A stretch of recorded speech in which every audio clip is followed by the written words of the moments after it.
시작하겠습니다.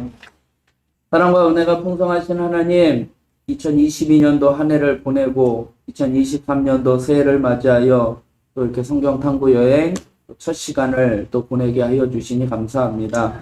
하나님의 말씀을 알아가는데 하나님, 저희들 너무나 부족하고 어렵고 힘들 때도 있지만 성령님께서 저희들에게 지혜와 총명과 명철을 더하여 주사 하나님의 말씀을 잘 깨닫게 하여 주시고 그것이 지식적으로 깨달음이 아니라 우리의 신령 가운데 마음 가운데 그 말씀을 새겨 그 말씀대로 실천하며 살아갈 수 있는 삶의 적용이 될 수 있도록 은혜를 인도하여 주시옵소서. 하나님, 오늘도 참석하지 못하는 우리 식구들 어느 곳에 있든지 이 자리 기억하게 하여 주시고 현장에서나 또 온라인으로나 하나님 동일한 은혜로 역사하여 주시옵소서. 모든 것 주님께 맡겨드리오며 예수님의 이름으로 기도드리옵나이다. 네. 어떻게 잘 지내셨나요? 네. 저만 한 주간 또 아파가지고. 목단적에 저희도 편하게 쉬었어요. 네. 아니 월요일날 뭐 아무튼 한 해를 또 잘 지내고 2023년도 첫 시간을 이렇게 보내게 됩니다. 성경 아까도 이제 뭐 방송 시작하면서 이렇게 조금 얘기했는데 제일 이제 재미없는 부분이에요. 구약 성경에서도 우리가 성경 부분에서도 잘 읽혀지지도 않는 부분이고 또 읽어도 뭔 내용인지도 잘 모르는 내용이고 그러다 보니까 성경을 읽다가 재미없는 부분이 이제 이 시대입니다. 이제 조금만 버티면 이제 신약으로 넘어가면 이제 조금 이제 또 아는 내용들이 이제 나와서 또 재밌다가 또 뒷부분에 가서는 조금 이제 어려운 부분이 나오는데 아무튼 성경 여행 우리가 큰 뼈대를 잡고 시작하는 거기 때문에 하나씩 좀 살펴보도록 하겠습니다. 오늘은 이제 포로 시대입니다. 한번 훑어보는 거는 이따가 끝나고 다시 한번 훑어보도록 하겠고요. 성경을 한번 찾아볼게요. 시편 137편입니다.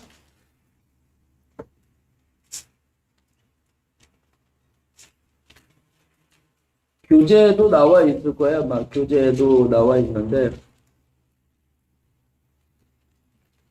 교재는 55페이지 시편 137편 1절에서 6절 말씀인데요.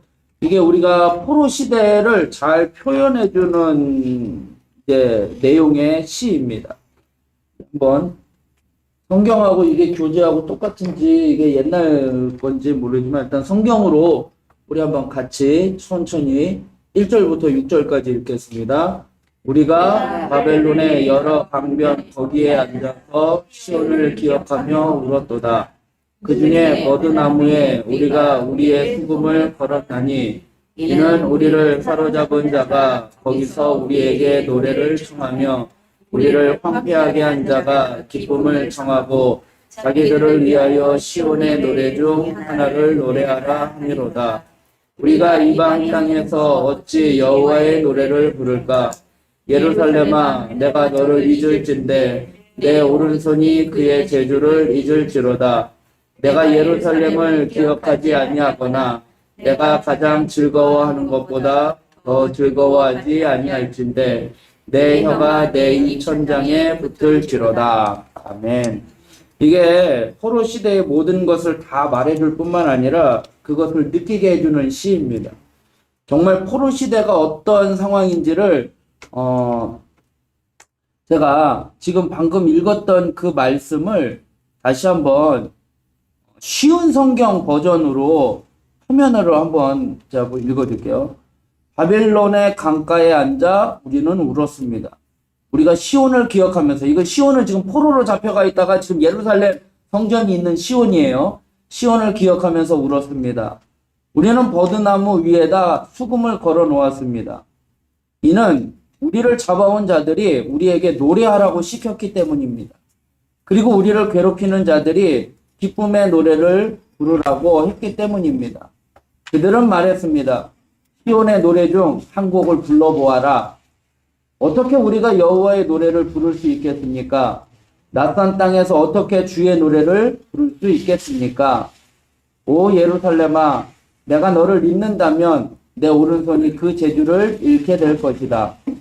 내가 너를 기억하지 못한다면, 내가 예루살렘을 생각하지 않는다면, 나의 최고의 기쁨인 예루살렘을 생각하지 않는다면 나의 혀가 나의 이천정에 붙어버릴 것이다. 그러니까 지금 포로로 잡혀가 있는데 포로의 바벨론 사람들이 야 니네 그 시온에 있을 때 늘 하나님 앞에 찬양했던 그 모습들 그거 한번 여기서 한번 제주 좀 한번 부려봐라 이거예요. 그러니까 어찌 하나님을 찬양하는 그 노래를 지금 포로로 잡혀가지고 그 사람들의 재미에 그 사람들의 흥을 위해서 우리가 그 노래를 어떻게 부를 수 있겠느냐. 그래서 그 찬양을 했던 그 수금을 우리는 켜지 않겠다. 그래서 버드나무에다 그냥 걸어놓겠다라고 이야기를 하는 거예요. 그러면서 예루살렘 성전을 잊어버린다면 나의 모든 재주도 다 잊어버릴 거고 나의 이천정에 내가 노래를 나의 혀가 이천정에 붙어버릴 것이다 라고 이야기를 하고 있습니다. 정말 힘들고 어렵다는 것이 이것이 우리에게 보여주고 있는 거예요.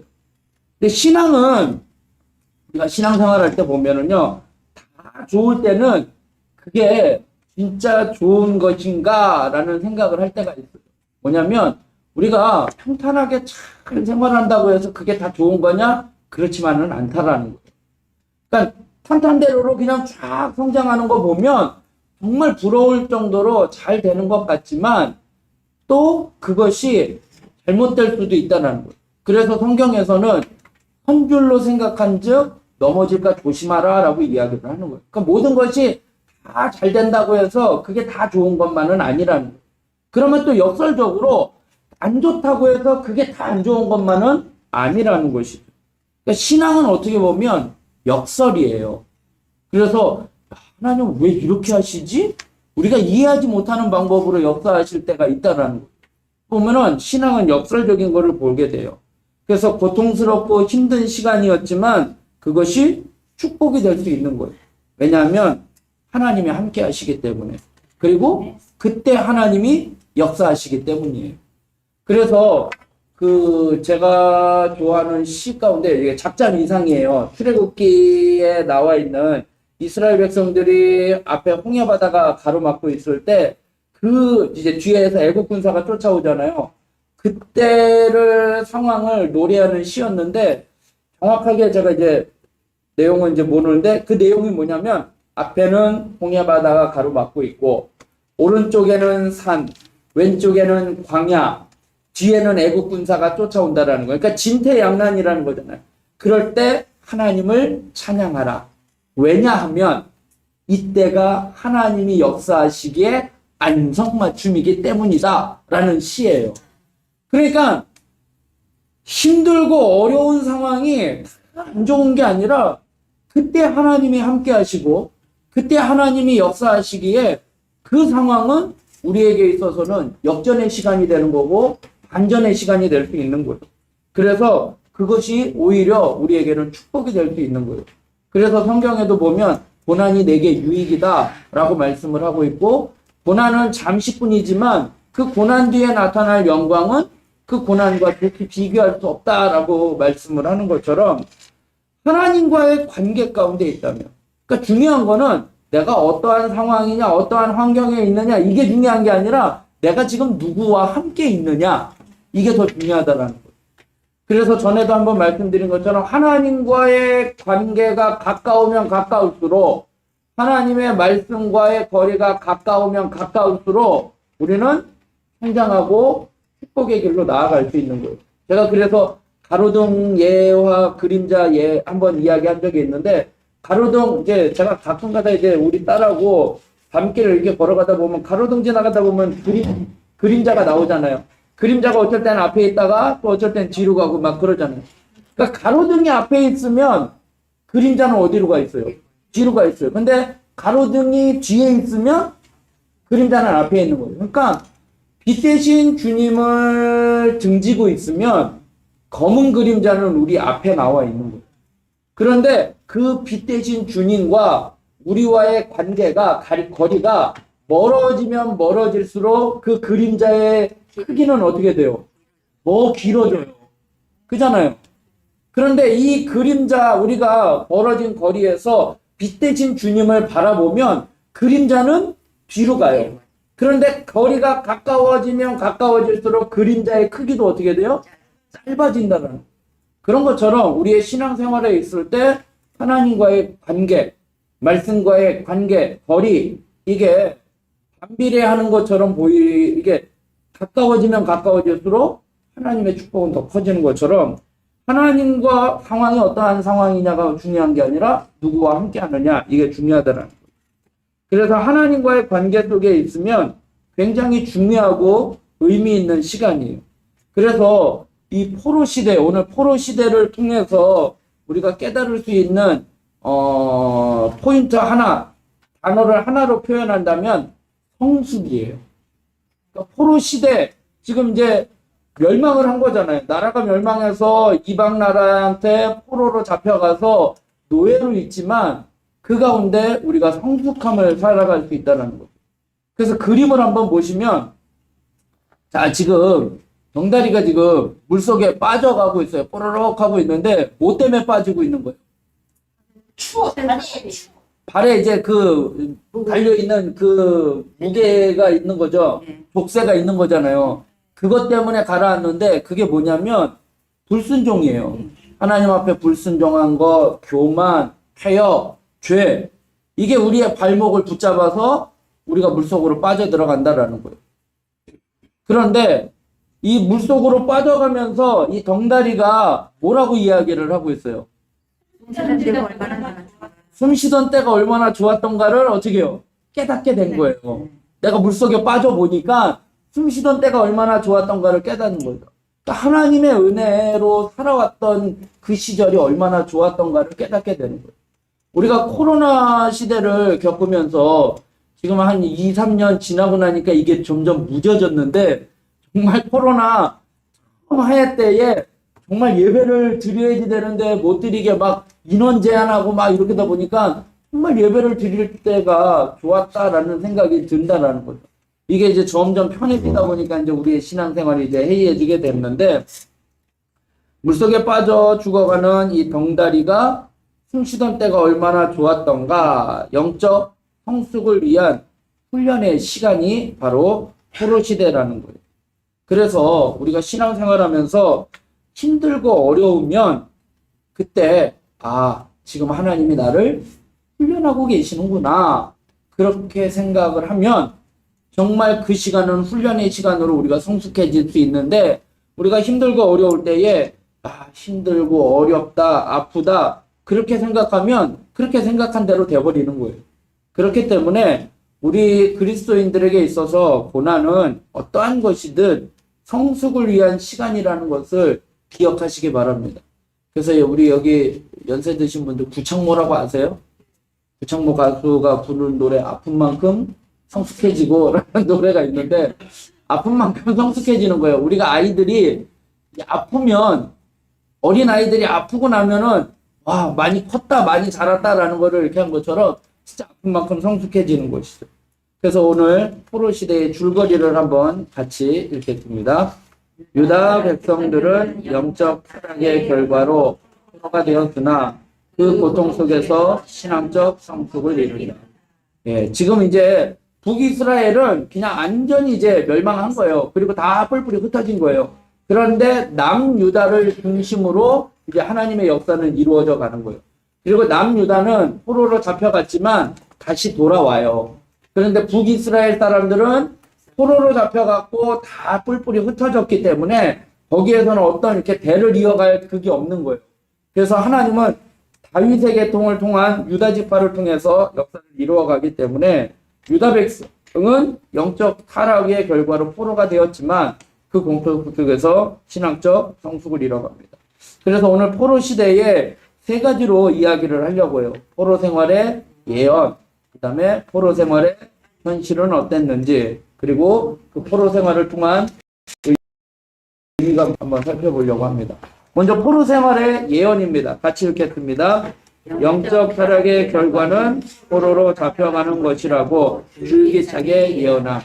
모든 예언자들, 특별히 이제 예레미야가 이제 이야기를 하고 있는데, 모세 때부터 모든 예언자들에 이르기까지 하나님 앞에 영적으로 타락하면 포로로 잡혀가서 거기서 이방 땅에서 포로 생활을 한다라고 늘 예언을 했어요. 그래서 신명기 4장 25절 그냥 화면을 한번 보세요. 같이 읽겠습니다. 내가 그 땅에서 아들을 낳고 손자를 얻으며 오래 살 때에 만일 스스로 부패하여 무슨 형상의 우상이든지 조각하여 내 하나님 여호와 앞에 악을 행함으로 그의 노를 일으키면 내가 오늘 천지를 불러 증거를 삼노니 너희가 요단을 건너가서 얻는 땅에서 속히 망할 것이라. 너희가 거기서 너희의 날이 길지 못하고 전멸될 것이니라. 여호와께서 너희를 여러 민족 중에 흩으실 것이요 여호와께서 너희를 쫓아보내실 그 여러 민족 중에 너희의 남은 수가 많지 못할 것이며 너희는 거기서 사람의 손으로 만든 바 보지도 못하며 듣지도 못하며 먹지도 못하며 냄새 맡지 못하는 목석의 신들을 섬기리라. 그러면서 또 이사야 24장 1절에 또 이렇게 말씀을 하고 있어요. 같이 읽겠습니다. 보라, 여호와께서 땅을 공허하게 하시며 황폐하게 하시며 지면을 뒤집어 엎으시고 그 주민을 흩으시리니. 그러니까 모세 때, 아까 신명기는 모세가 쓴 거잖아요. 모세 때, 그 다음에 이사야 선지자가 그렇게 이야기를 하고 있는 거예요. 그러니까 너희가 하나님의 말씀을 잘 듣고, 하나님의 말씀을 잘 지키면 하나님께서 너희를 지켜주시지만, 너희가 하나님의 말씀을 잘 듣지 않고 배반하면 하나님께서 너희를 치시는데 각종 질병이 생긴다는 거예요. 애굽에 내렸던 그 10가지 재앙들이 있잖아요. 그런 재앙들이 너희들에게 내릴 것이고 거기에 기근이 있어서 나중에는 어디까지 가냐면 자식을 서로 잡아 삶아 먹는 데까지 간다는 거예요. 그런데 너희가 하나님의 말을 듣지 않는다면은 하나님께서 이방 가운데서 너희를 흩어져 버리신다라는 거예요. 그게 계속 예언자들을 통해서 예언되어 왔던 내용이에요. 그래서 이 계속된 경고가 이제 포로 시대에 나라가 이제 분열되고 포로로 잡혀가는 상황 가운데 예레미야가 와서는 더욱 급박해지고 강도가 높아져가요. 예레미야는 나중에 그 유다의 왕이 마지막 왕이 시드기야 왕이 두 눈이 뽑히고 자기 자식들이 죽는 모습 보고 자기 눈이 뽑히고 묶여가지고 포로로 끌려가는 모습들을 이 예레미야가 다 봐요. 다 보고 이제 있는데 이 예레미야 선지자가 누구냐면은 참 이게 재밌는 선지자인데 누구냐면 엘리라고 아세요? 엘리가 누구예요? 네, 사무엘이 있을 때 사무엘을 이제 한나가 기도하러 왔을 때 자식이 없다라고 하니까 내게 자식이 있을 거다라고 이야기를 하잖아요. 엘리 제사장인데 엘리 제사장은 좀 어떤 사람이었어요? 영적으로 좀 둔했던 사람이잖아요. 그의 아들이 누구냐면은 홈리와 비느하스가 있죠. 둘 다 이제 불량자였잖아요. 홈리와 비느하스 제사장 갖고 왔는데 그냥 갈고리 하나 툭 집어넣어가지고 고기 끄집어내가지고 먹고 제사 갖고 왔을 때 생고기 내놔라 그냥 구워 먹고 싶으니까 내놔라 막 이렇게 했던 제사장이 홈리와 비느하스예요. 그리고 전쟁에 나갈 때 법궤 들고 나아갔다가 빼앗겼던 제사장이 홈리와 비느하스죠. 그 법궤 빼앗겼고 두 아들이 죽었다는 소식 듣고 이 아버지 엘리도 죽게 되죠. 근데 이 비느하스가 이제 누구를 낳았냐면 아이둑과 이가봇을 낳아요. 그 며느리가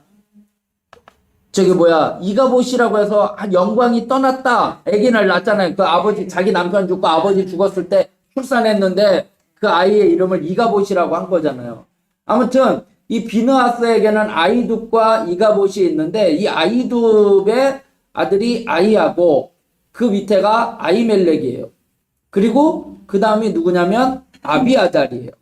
근데 이 아비아달이 누구냐면 아히멜렉은 비느하스의 아들이 아히둡과 이가봇 연관이 있던, 예. 아히멜렉은 어떤 사람이냐면 다윗이 사울 왕을 피해서 도망갔잖아요. 도망갔을 때 제사장에 가가지고 먹을 것이 좀 있느냐 해가지고 제사장 그 하나님 앞에 드렸던 떡이 있다. 그래서 그 떡을 주고 그 다음에 무기가 있느냐 했더니 당신이 골리앗을 죽였을 때 그 칼이 있다 해가지고 그 골리앗의 칼을 넘겨주었던 사람이 이 아히멜렉이에요. 그래서 이 소식을 듣고 난 다음에 사울 왕이 이 아히멜렉 제사장한테 와가지고 네가 어떻게 다윗을 도와줄 수 있느냐 해가지고 그때 제사장들을 어떻게 해요? 다 죽여버려요. 그래서 엘리 제사장의 때 내렸던 재앙, 그 사무엘에게 준 거잖아요. 너희 집안에 노인이 없을 것이다. 너희 집안은 젊어서 다 죽을 것이다. 하나님 앞에 이 홈리와 비느하스가 범죄했기 때문에 그것으로 인해서 너희의 가문에는 하나님의 저주가 임할 것이다 했는데 그때 아히멜렉 그때 제사장들이 다 죽게 되는 거예요. 노인이 하나도 없게 하는 날이 이른다. 젊어서 죽게 된다라는 거예요. 그런데 그때 겨우 도망쳐서 살아남은 사람이 아비아달이에요. 이 아비아달이 이 다윗에게로 가요. 다윗에게 이제 피신한 거죠. 자기 아버지가 다윗을 도와줬다가 다 죽게 된 거니까. 그래서 다윗에게 가서 다윗과 함께 살아서 이스라엘의 제사장으로 잘 살고 있었는데 나중에 다윗이 나이가 들었을 때 그 후계자를 삼을 때 솔로몬이 왕이 되어야지 되는데 그 압살롬이 죽고 난 다음에 그의 차자인 아도니아가 자기가 이제 제사장들과 또 군대 장관하고 모여가지고 자기가 왕이 되려고 모의를 했었잖아요. 그때에 그 편에 줄을 섰던 사람이 아비아달이. 이해가 되세요? 아비아달이에요. 그래서 솔로몬이 왕이 되고 나니까 이제 이 누구예요? 아도니아는 이제 나중에 그 왕의 다윗 왕의 그 나이가 들었을 때 처벌 한 명을 줬었잖아요. 근데 다윗이 잠자리를 하지 않았다라고 이야기했잖아요. 그 첩을 자기 아내로 삼아달라고 솔로몬의 어머니한테 요청을 했다가 안 된다라고 이야기해서 그 사람은 죽었잖아요. 그리고 난 다음에 이 아비아달은 너는 줄을 잘못 섰기 때문에 아다 도시라는 곳으로 낙향을 시켜버리는 거예요. 귀향을 보내버린 거예요. 왜냐하면 아버지 때 잘했기 때문에 그래서 죽일 수는 없기 때문에 아나돗으로 이제 낙향을 시키게 됩니다. 그래서 그 집안에서 태어난 사람이 누구냐? 예레미야예요.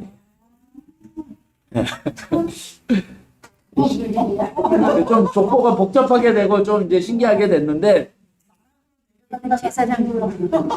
어차피 이제 제사장 계열이다 보니까 그래서 이제 예레미야는 열등감이 좀 심했어요. 열등감이 심해서 예레미야 1장 4절의 말씀을 보면 여기 화면에 제가 띄워놨어요. 옛날 자료인데 같이 읽겠습니다. 여호와의 말씀이 내게 임하니라. 이르시되 내가 너를 모태에 짓기 전에 너를 알았고 내가 배에서 나오기 전에 너를 선별하였고 너를 여러 나라의 선지자로 세웠노라 하시기로 내가 이르되 슬프도소이다. 주 여호와여 보소서 나는 아이라 말할 줄을 알지 못하나이다. 예레미야는 자기 집안이 어떤 집안인지를 알잖아요. 그러다 보니까 열등감이 있었는데 하나님께서 뭐라고 말씀하시는 거예요? 너 그렇지 않다. 내가 너를 모태에 짓기 전에 내가 너를 알았고 배에서 나오기 전에 너를 성별하였고 내가 너를 선지자로 세웠다라고 이야기를 하고 있는 거예요. 그래서 예레미야는 이제 어떤 선지자, 예레미야의 꼬리표로 예레미야 하면 어떤 선지자라고 이야기를 하냐면 눈물의 선지자라고 이야기를 해요. 그래서 예레미야가 울 수밖에 없는 이유가 있어요. 예레미야가 하도 많이 이제 울어서 울 수밖에 없었는데 첫 번째 이유가 뭐냐면 동족들의 핍박 때문이에요. 선지자들 가운데에 이렇게 핍박을 받은 선지자는 예레미야밖에는 없을 것 같아요. 그러니까 선지자들이 이제 예언을 하잖아요, 보통. 하나님의 말씀을 잘 들어라. 그러면 하나님이 보호해 주시고 축복해 주시는데 너희들이 하나님의 말씀을 듣지 않는다면 멸망할 것이다. 라는 것이 이제 예레미야 뿐만 아니라 모든 선지자들의 메시지인데 이 예레미야만큼은 이 이스라엘 백성들에게 전파하는 그 예언의 메시지가 이 동족들에게는 마음에 들지를 않는 거예요. 왜냐하면 좀 이따가도 나올 텐데 메시지가 두 가지예요.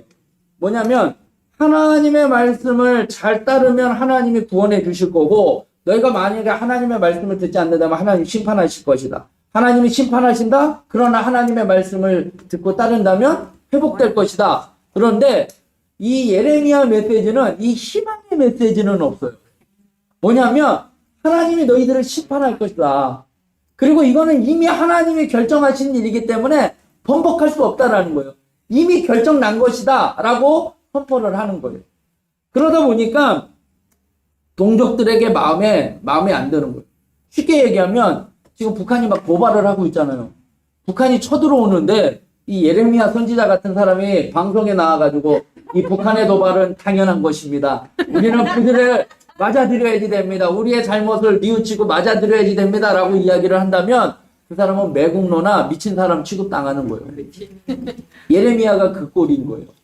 이거는 하나님이 이미 결정된 상황이기 때문에 어떻게 할 수 없다는 거예요. 그러니까 바벨론이 쳐들어오는데 우리가 으쌰으쌰 해가지고 대항을 해서 하면 이길 수 있을 것이다 라고 그렇게 희망의 메시지를 줘야지 되는데 그냥 싸우지 말자라는 거예요. 받아들이자 라고. 네, 알았으니까요. 그리고 빨리 항복하고 차라리 하나님의 징벌을 받아들이자라고 이야기를 하니까 이게 예레미야가 동족들한테 미움을 받을 수밖에 없다라는 거예요. 근데 예레미야가 그나마 이제 그렇다 해도 예언자는 선지자는 그래도 희망의 메시지를 줘야지 되잖아요. 그에게 희망의 메시지는 뭐냐면 포로로 잡혀간다. 그러나 70년이 지나고 난 다음에는 돌아올 것이다. 라는 그 희망의 메시지는 전한 거예요. 70년. 그러니까 아무튼 그래도 희망의 메시지는 줬는데 일단은 백성들의 입장에서는 이게 용납이 안 되는 거죠. 그러니까 예레미야가 뭐라고 이야기하느냐? 나도 말을 하기 싫다 이거예요. 나도 근데 말을 하면은 그렇게 된다라는 거예요. 우리 한번 찾아볼게요. 예레미야 20장인가 보십니다.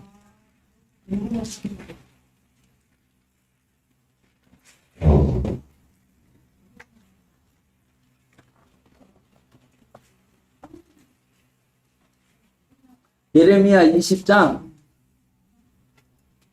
7절부터 여기 화면에도 나와 있네.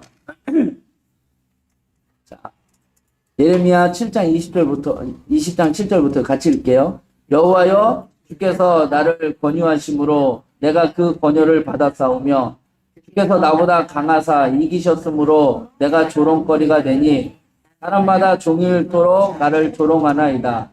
내가 말할 때마다 외치며 파멸과 멸망을 선포하므로 여호와의 말씀으로 말미암아 내가 종일토록 치욕과 모욕거리가 됨이니이다.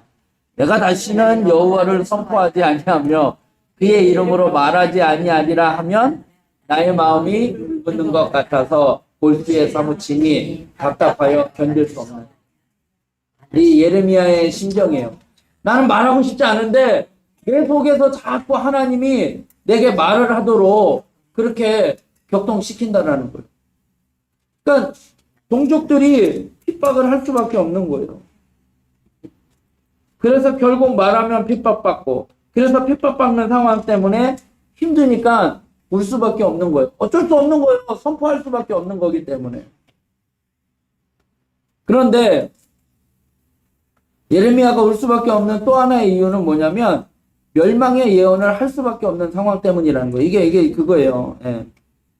그것보다 더 근본적인 이유는 나도 유다 사람이라는 거예요.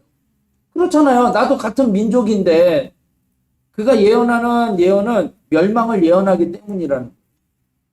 그래서 아까 말씀드린 것처럼 예언자의 예언은 두 개예요. if not. 그러니까 당근과 채찍이죠.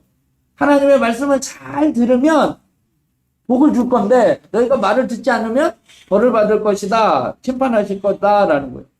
그런데 하지만 이건 어디까지나 만약이라는 거예요. 만약에 하나님의 말씀을 안 들으면 이렇게 심판하실 거라고는 하지만 지금 말씀을 잘 듣는다면 하나님은 돌이키신다라는 거예요. 그래서 예언자는 항상 희망의 메시지를 주는 거예요. 그런데 문제는 뭐냐? 예레미야는 예외였다라는 거예요.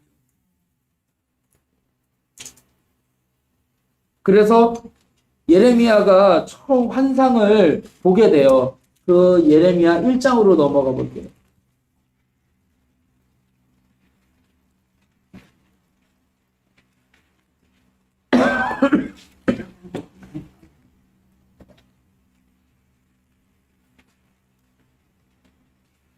예레미야 1장, 여기 준비가 되어 있네요. 자, 1장 11절이에요. 자, 같이 읽겠습니다. 여호와의 말씀이 또 내게 임하니라. 이르시되 예레미야야, 내가 무엇을 보느냐 하심에 내가 대답하되 살나무 가지를 보나이다. 라고 이야기하고 2절에 12절에 뭐라고 나와요? 여호와께서 내게 이르시되 내가 잘 보았도다. 이는 내가 내 말을 지켜 그대로 이루려 함이라 하시니라. 하나님이 첫 번째 환상을 보여주시는데 그 첫 번째 환상이 뭔 환상이라고요? 살구나무예요. 근데 이 살구나무 뭐냐면 이 살구나무의 단어가 뭐냐면 샤케드예요. 네, 히브리어로 샤케드라는 이야기를 해요. 그러면 히브리어의 자음, 이 샤케드의 자음은 뭐예요? 시옷, 히어, 티귿이죠. 네. 근데 나중에 이제 또 뒷부분에 가서 볼 텐데 히브리 사람들은 그 언어 유희라고 있어요. 이 문학적인 용법 중에 언어 유희. 제가 전에 했었죠. 여리고가 기도하면은 뭐 한다고요? 열리고 뭐 이런 식으로 그런 식으로 그 언어의 단어를 갖고 언어 유희가 있어요. 그런데 살구나무 샤케드라는 이 단어의 언어 유희로 보면은 쇼케드라는 단어가 연상이 되는 거예요. 그게 뭐냐? 그대로 이루어진다. 12절에 나와 있죠. 여호와께서 내게 이르시되 내가 잘 보았도다. 이는 내가 내 말을 지켜 그대로 이루려 함이니라 하시니라. 그대로 이루어진다. 쇼케드예요. 무슨 말이냐면 예레미야는 모세 때부터 계속 예언되었던 말씀이 있잖아요. 하나님의 말씀을 잘 지키면 하나님이 지켜 보호해 주시지만 너희가 우상을 섬기고 이방의 우상을 섬기면 너희는 멸망할 것이다. 이 예언의 말씀을 늘 알고 있었던 사람이잖아요. 그런데 하나님이 환상을 보여주는데 뭘 보여줘요? 살구나무를 보여주는 거예요. 그러니까 딱 생각나는 게 뭐예요? 그 예언의 말씀이 생각나면서 그대로 이루어지는구나. 쇼케드. 그 말씀은 하나님의 말씀이 환상을 보여주니까 살구나무의 환상이지만 우리가 생각할 때는 살구나무가 뭔데? 라고 이야기하지만 예레미야의 입장에서는 야, 하나님이 그동안 선지자들을 통해서 예언자들을 통해서 그 예언했던 말씀이 이제 이루어지는구나. 그대로 이루어지는구나 라는 것을 깨닫게 되는 거예요. 그러니까 예레미야가 마음이 답답한 거예요. 이 어떻게 할 수 없는 거예요. 그 다음에 또 하나의 환상을 보게 되는데 그게 뭐냐면 이제 12절에 이제 내 말을 지켜 그대로 이루어졌다라는 거죠. 두 번째 환상이 13절이에요. 뭐예요? 같이 읽겠습니다. 여호와의 말씀이 다시 내게 임하니라. 이르시되 내가 무엇을 보느냐? 대답하되 끓는 가마를 보나이다. 그 윗면이 북에서부터 기울어졌나이다 하니. 무슨 환상이에요? 끓는 가마인데 가마가 어떻게 됐대요? 기울어져 있으면 어떻게 되는 거예요? 이게 쏟아지는 거예요. 근데 어디서 기울어졌대요? 북쪽에서 기울어지니까 남쪽으로 뜨거운 물이 내려온다라는 거예요. 그러니까 끓는 가마에 뜨거운 물이 내려온다라는 게 유다로 쏟아진다라는 거예요. 그러니까 북쪽에서 이제 이방 민족이 쳐들어온다라는 것을 환상으로 보여주는 거예요. 그런데 바벨론이 쳐들어오는 것을 보여주는데 북이스라엘은 어디에게 멸망당한 거죠? 아수르에게 멸망당한 거죠. 우리가 이스라엘 지역이 여기잖아요. 아수르는 여기에 있었잖아요. 지역당. 그리고 바벨론은 여기잖아요. 이 페르시아하고 유프라테스 강 사이에 여기. 그런데 가마가 북쪽에서 기울어져서 쏟아졌다라는 내용이 바벨론은 이 동쪽에 있는데 왜 이쪽 유다에서 이쪽에서 쏟아졌느냐? 당시 이스라엘이 유다보다 먼저 멸망당했죠.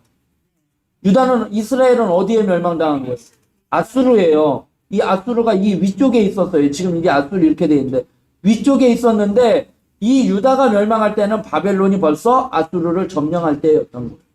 그러니까 예언대로 약속대로 그리고 그 당시에 정황대로 북쪽에서 유다로 쳐들어오게 되는 거예요.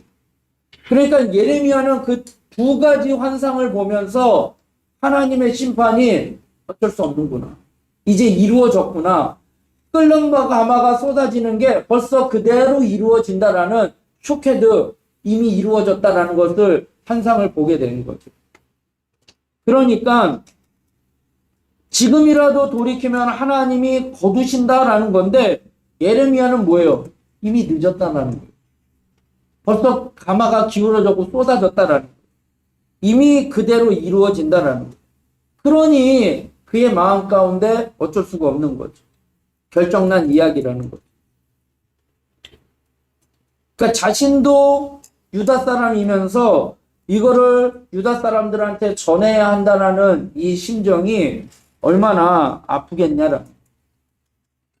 우리가 얼마나 범죄했으면 하나님께서 더 이상 아니야 이제 끝났어 라고 그때 그 메시지를 우리가 듣는다면 우리는 얼마나 후회하겠어요. 그러니까 하나님의 때, 그러니까 지금도 하나님은 지금 상황을 보면 벌써 하나님의 심판이 임할 때인 거예요. 그래서 우리가 지금 말세라고 안 하고 말세 지말이라고 해요. 말세의 끝자락에 와 있다라는 거예요. 그런데도 하나님이 지금 참고 계시는 거예요. 한 사람이라도 돌아오기를 원하시고 한 사람이라도 회개하기를 원하신다는 거예요. 근데 예레미야는 포로 생활을 예언하지만 그가 아까도 말씀드린 것처럼 희망의 메시지가 없으면 안 되기에 그가 희망의 메시지가 뭐예요? 포로로 잡혀가지만 70년이 지나면 돌아올 것이다 라고 이야기합니다. 근데 이 70년이 되면 돌아올 것이라는 이야기를 70년 뒤에 다시 상기시킨 사람이 있는데 그 사람이 다니엘이에요. 네. 그래서 다니엘은 이거를 이제 기억을 하고 하나님 앞에 집중적으로 기도를 하기 시작을 해요. 그래서 다니엘의 21일 기도 그런 기도가 나오잖아요. 그래서 전혀 회복될 수 없다라고 생각한 그때에 어떻게 돌아올 수 있을까라는 이 생각에 하나님의 말씀이 정확하게 70년 뒤에 그것이 이루어지게 되는 거예요. 그래서 그 예언대로 주전 597년에 여호야긴 왕과 지도자들이 1차로 포로가 되어 갔고 586년에 시드기야와 지도자들이 2차로 포로로 잡혀갔는데 그게 70년 뒤에 다시 돌아오게 된다. 그래서 예레미야는 눈물의 선지자라고 이야기를 하잖아요. 근데 그 예레미야 다음에 성경이 무슨 성경이에요? 예레미야 애가라고 돼 있죠. 예레미야 애가는 원래는 작자 미상이에요. 작자 미상인데 그 예레미야 애가를 기록한 사람은 작자 미상인데 그냥 우리가 예레미야가 동족의 그 멸망을 예언하면서 늘 눈물의 선지자였기에 이 예레미야 애가가 애곡하는 노래들이기에 예레미야가 쓰지 않았을까라고 생각을 해서 이제 예레미야 애가라고 이렇게 붙인다고 합니다. 그러니까 원래는 작자 미상이에요. 자, 그러면 포로 생활의 현실에 대해서 좀 이제 이야기를 하겠습니다. 같이 읽겠습니다. 물질적 환경은 좋았으나 영적으로는 슬픈 생활이었다. 바벨론의 포로 생활은요, 노예 생활은 아니었어요. 애굽에 그 노예 생활 있잖아요. 가가지고 지푸라기도 주지도 않고 벽돌을 구워라 이렇게 하는 것처럼 그런 노예 생활은 아니었어요. 왜냐하면 바벨론이 그들을 잡아가는 목적은 뭐냐면 노예가 아니라 반란을 막으려고 하는 의도였기 때문에 똑똑한 사람들 있죠. 똑똑한 사람들만 데리고 갔어요. 그리고 그냥 예? 다 잡아간 건 아니에요. 그리고 농민이죠. 농사 짓는 사람들은 그 땅에서 농사 지라고 하고 땅이나 지키라고 하고 그냥 내버려 둔 거예요. 그러니까 똑똑한 사람, 다니엘 보세요. 국무총리가 되잖아요. 그러니까 다니엘이 잡혀가는 것처럼 1차 포로 때 잡혀갔던 이 여호야긴 왕이요. 모든 유다 포로들을 거기로 붙잡혀갔지만 거기서 상당한 대접을 받아요. 유다에서보다 더 풍요로운 생활을 할 수 있었어요. 열왕기하 25장 27절부터 보면 성경을 볼게요. 같이 읽겠습니다. 유다의 왕 여호야긴이 사로잡혀 간지 37년 곧 바벨론의 왕 브로닥이 즉위한 원년 12월 그달 27일에 유다의 왕 여호야긴을 옥에서 내놓아 그 머리를 들게 하고 그에게 좋게 말하고 그의 지위를 바벨론에 그와 함께 있는 모든 왕의 지위보다 높이고 그 죄수의 의복을 벗게 하고 그의 일평생에 항상 왕의 앞에서 양식을 먹게 하고 그가 쓸 것은 날마다 왕에게서 받는 양이 있어서 종신토록 끊이지 아니하였다. 네. 포로 생활의 현실이에요. 그러니까 노예 생활은 아니었던 거예요. 상당한 대접을 받았던 거죠. 그런데 그들은 행복하지는 않았다는 거죠. 왜냐? 하나님의 성전이 그 이스라엘 사람들은 성전 중심이잖아요. 그래서 날마다 남자들은 매년 절기가 되면 성전에 찾아갔던 것처럼 그들은 성전 중심의 사람이에요. 그런데 성전이 무너졌죠. 법궤나 모든 것들이 다 회파됐죠. 하나님 앞에 제사를 드릴 수도 없고 절기를 지키러 예루살렘으로 갈 수도 없는 그들에게 있어서는 지옥과 같은 생활이고. 그러니까 아까 우리가 시편 137편 한 것처럼 야 너희들 한번 노래 불러봐. 성전에 가서 찬양할 수도 없고 그런 상황이. 그러니까 몸은 편하지만 영적으로는 피폐한 생활이었다는 거예요. 우리가 신앙생활하면서 이게 참 포로 생활의 유혹이 이게 나중에도 이제 다음 시간에도 이야기하겠지만 포로 생활이 힘든 생활이 아니었잖아요. 그래서 포로 귀환 시대잖아요. 다음 시간에는 포로 귀환해서 돌아가야지 되는데 돌아가지를 않아요. 왜냐? 여기 생활이 더 편하거든요. 그리고 거기서 70년을 생활을 해왔기 때문에 터전을 다 잡고 있기 때문에 그거를 두고 떠난다? 그게 쉽지가 않은 거예요. 가면 뭐 하겠어요? 다 무너져 있고 다 망가져 있는데 가가지고 성벽 다시 재건하죠. 성전 재건하죠. 그거 하는데 거기 가가지고 그 고생을 왜 하겠어요? 그런 것처럼 편안함이 주는 게 그래서 이게 언어 유희죠. 편안함이 아니라 우리는 평안함. 미음 받침이 아니라 이응 받침. 이게 우리가는 중요한 거예요. 우리가 물질적으로 많아지고 뭐 시설이 좋아지고 이런 거는 편안함이에요. 그죠? 우리가 신앙생활하면서 추구해야 하는 것은 편안함이 아니에요. 잘 먹고 잘 사는 편안함이 아니라 정말로 우리의 영혼이 정말로 하나님의 은혜 가운데 살아가는 평안함이라는 거예요. 그런데 이스라엘 백성들은 이 포로 생활의 현실은 물질적으로 환경이 좋았지만 영적으로는 피폐했던 상황이었다는 거예요. 힘들었던 상황인 거예요. 그러니까 지옥과 같은 생활이었다는 거예요. 그런데 이게 그런 상황에서 포로 생활에 의미가 없는 것은 아니라는 거예요. 포로 생활에 의미는 있는 거죠. 한번 같이 읽겠습니다. 하나님의 징벌은 동시에 깊은 영적 유익과 합성이다. 12시도 안 됐는데 끝날 시간이 다 돼가네.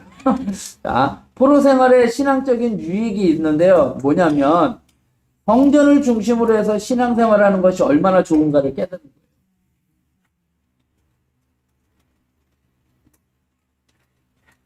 성전에서 예배 드렸을 때 아까 그 그림 덩다리의 그림이 숨쉬던 때가 얼마나 좋았던가 그런 것처럼 하나님의 성전에서 제사 드리고 예배 드렸을 때 그때가 좋았다.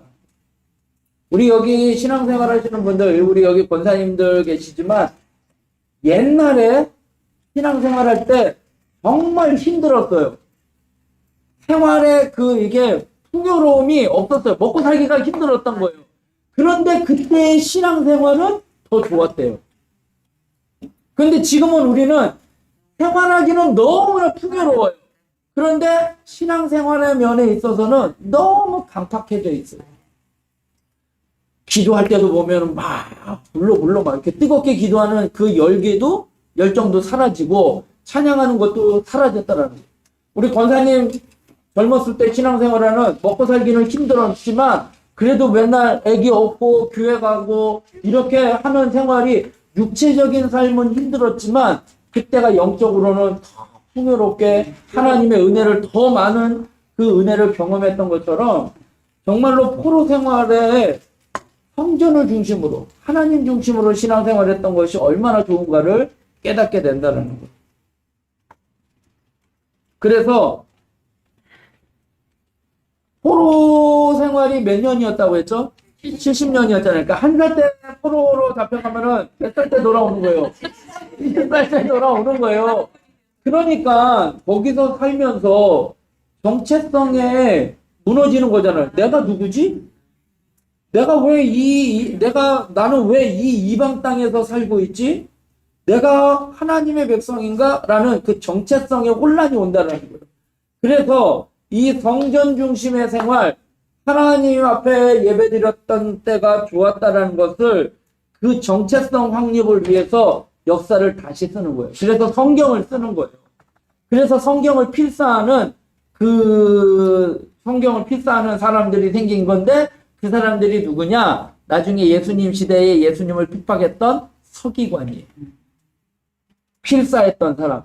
그러니까 포로 시대 때 하나님의 영적인 생활을 다시 회상하고 그때를 기억해야 된다라고 해서 성경을 기록했던 필사했던 사람들이 서기관 출신이에요. 그러니까 서기관들은 성경을 필사하다 보니까 뭘 아는 거예요? 하나님의 말씀에 대해서 잘 아는 거잖아요. 그러니까 예수님 시대 때에 성경을 가르치기도 하고 성경에 대해서 이야기를 하지만 정작 예수님 앞에 책망받은 거는 뭐냐면 너희는 문자적으로만 안다는 거예요. 성경에 대해서 지식적으로만 알지 하나님의 그 성경에 담겨있는 의도는 깨닫지 못했기에 이 회칠한 무덤과 같고 겉과 속이 다르고 그러면서 이 가식한 자들아 외식하는 자들아 하고선 책망받았던 사람들이 서기관과 바리새인들이라. 근데 의도는 처음에는 좋았던 의도로 생기게 된 것이 그거예요. 그리고 이 역사를 다시 쓰다 보니까 우리가 성경에 보면 반복되는 내용들이 계속 나오잖아요. 그래서 왕들의 이야기가 그러니까 사울왕, 그 다음에 다윗, 솔로몬 왕, 그거를 기록한 게 사무엘상, 사무엘하였죠. 그 다음에 솔로몬 시대에 나라가 분열돼가지고 이렇게 했던 게 그거를 기록한 게 열왕기, 열왕, 많은 왕들의 이야기, 열왕기 상하잖아요. 그 다음에 그 내용들이 중복된 내용이 또 뭐가 있어요? 역대 상하가 있잖아요. 그게 바로 이 포로 시대 때에 역사를 유다 민족 중심으로 다시 기록한 책이 역대기상, 역대기하예요. 그래서 남유다 성전 중심의 생활을 기록을 해서 예수님까지 연결을 하는 거예요. 그래서 성전이 무너졌잖아요. 성전이 무너져서 눈에 보이지는 않지만 그 눈에 보이지 않는 성전이 누구예요? 예수님이고 또 우리잖아요. 그거를 메시아 사상의 기초를 세워가는 게 역대기 상하예요. 그리고 역대기 상하를 역사를 다시 쓰잖아요. 다윗왕 그리고 성전 중심으로 쓰다 보니까 다윗왕이 잘못한 게 뭐가 있어요? 바세바, 우리 아이 안에 바세바를 범한 사건 있잖아요. 그건 역대기에 없어요. 지워버릴 수는 없으니까 역사에서 지워버릴 수는 없으니까 이 역대기상에는 기록하지 않아요. 그리고 역사를 좋은 쪽으로 이제 유다 중심으로 유다 민족 중심으로 다윗 서부터 솔로몬 그리고 유다 왕국들을 중심으로 기록한 것이 역대기서라는 거죠. 그래서 신앙에 다시 한번 회고를 할 수 있는 유익이 생긴 거죠. 두 번째는 뭐냐면 회당 중심의 생활이 시작돼요. 회당이라는 말을 들어보셨죠? 예수님 시절에 예수님이 회당에 가가지고 거기서 뭐 말씀을 전하시고 뭐 이렇게 하는 거예요. 이 회당이 뭐냐면 포로로 잡혀갔잖아요. 포로로 잡혀가니까 예루살렘 성전에 가서 예배를 드릴 수가 없잖아요. 그러다 보니까 유대인들이 모이면 기도하고 흩어지면 전도한다 뭐 이런 식으로 모이면 10명이 모이면 회당을 지어. 예배는 드릴 수는 없지만 제사는 드릴 수는 없지만 유대인들 10명이 있으면 회당을 지어서 거기서 뭐예요? 말씀을 나누는 거예요. 목사님 그게 건물이 아니라 그냥 그 모임을 해당이라. 회당이라는 장소가 또 있을 수도 있겠죠. 그러니까 유대인들이 10명이 모이면 회당이라는 그러니까 마을 회관 같은 거예요. 그거를 지어서 거기서 이제 말씀을 나누고 그렇게 했던 거예요. 그런데 제사는 없었어요. 그래서 말씀을 나누는데 이 10명이 안 되는 지역이 있잖아요. 10명이 유대인들이 흩어져서 살다 보니까 유대인들이 10명이 안 되니까. 그래서 10명이 안 되면은 어디에서 모였느냐? 그들의 기도처는 강가였어요. 네. 그래서 나중에 바울이 복음을 전하러 가다가 바울은 복음을 전할 때 이방인의 사도였잖아요.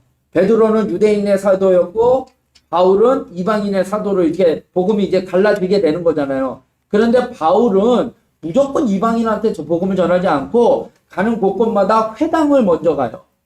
회당에 가서 유대인들에게 복음을 전하는데 유대인들이 받아들이지를 않았기에 이제 이방인들에게 이제 복음을 전하게 된 건데 바울이 기도처를 이제 기도하러 회당을 찾아갔는데 회당이 없어서 기도처로 강가로 간 거예요. 강가에 갔더니 거기에서 여인들이 모여 있어서 그 여인을 만나서 그들과 말씀을 나눴던 게 누구예요? 루디아. 그래서 빌립보 교회가 그 집에서 태어난 거예요.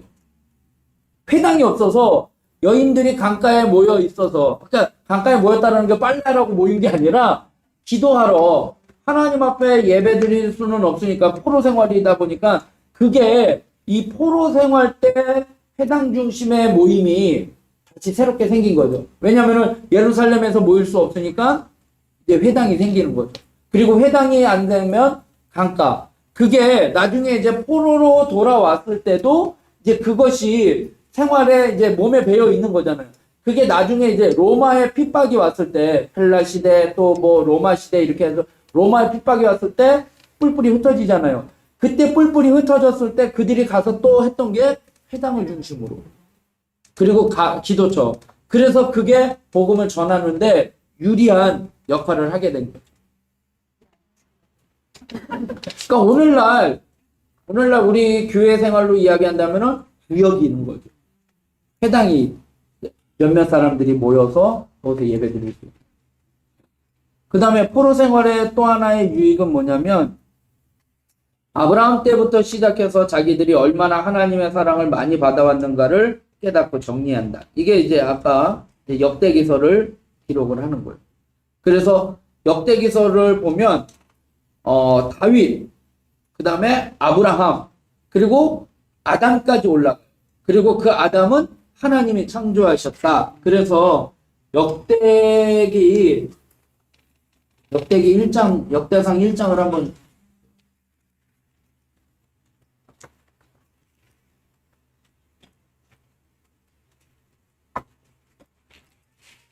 1장에 누구부터 나와요? 역대상 1장. 아담부터 나오죠? 아담부터 족보가 쫙 나오는 거예요.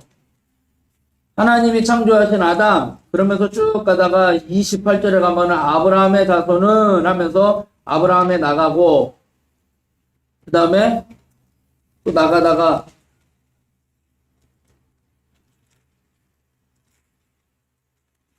2장에 넘어가서 이스라엘 아들은 이러하니 하면서 유다의 아들은 2절에 3절에 유다의 아들은 하면서 이제 계속 넘어가는 거죠. 그러면서 계속 족보가 나오는 거죠.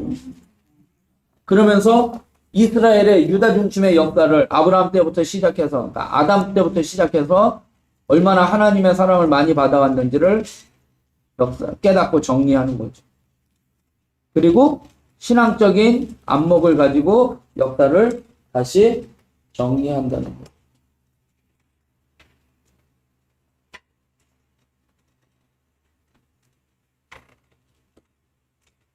그래서 포로 생활은 내면적으로 성숙해지는데 아주 필요한 시간이었던 거예요. 근데 이게 쉽게 이루어진 게 아니라 선지자들의 끝없는 노력 속에서 이루어진 거죠. 대표적인 사람이 예레미야.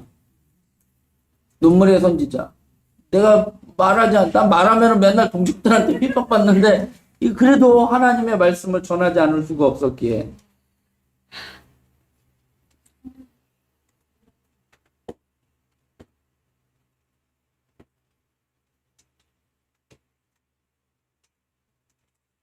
그래서 예레미야에 대해서 조금 이야기를 하면은요, 그가 전하는 메시지로 인해서 많은 고초와 박해를 당했어요. 그리고 그는 결혼이라는 지극히 평범한 일도 하나님의 일을 위해 포기해야 했으며, 가족과 동네 사람들에게까지 배척받은 고독과 고립을 견뎌야 했다라는 거죠. 그리고 예루살렘에 멸망할 것이라는 예언 때문에 성전에서 이제 매를 맞고 감금당했고 옥에 갇히는 순환도 당했다는 거죠. 그리고 때로는 동족을 배반하고 선동하고 탈주했다는 비난과 음해를 받았고 구덩이에 갇히고 시위대 뜰에 갇히기도 했고 예루살렘이 함락된 후 그는 가난한 하층민들과 함께 유다에 머물도록 허락받았지만 바벨론에서 세운 총독 그다랴를 이스마엘과 요하난이 살해하고 또 바벨론이 군대를 보내자 이스마엘은 암몬으로 도망가고 요하나는 애굽으로 예레미야를 끌고 가는 거죠. 나 죽겠다. 네. 아니 여기가 프로 같아. 누가 그래요? 속이 뒤집어서 죽은 걸로 추측된다고. 아무튼 예레미야는 그랬던 사람이에요. 그 다음에 다니엘을 한번 볼게요. 다니엘은 이제 우리가 다니엘서를 한번 나중에 또 자세하게 또 살펴볼 텐데, 신약에서는 사도행전에 대해서 이제 이야기를 하잖아요. 오순절 성령에 임하신 것.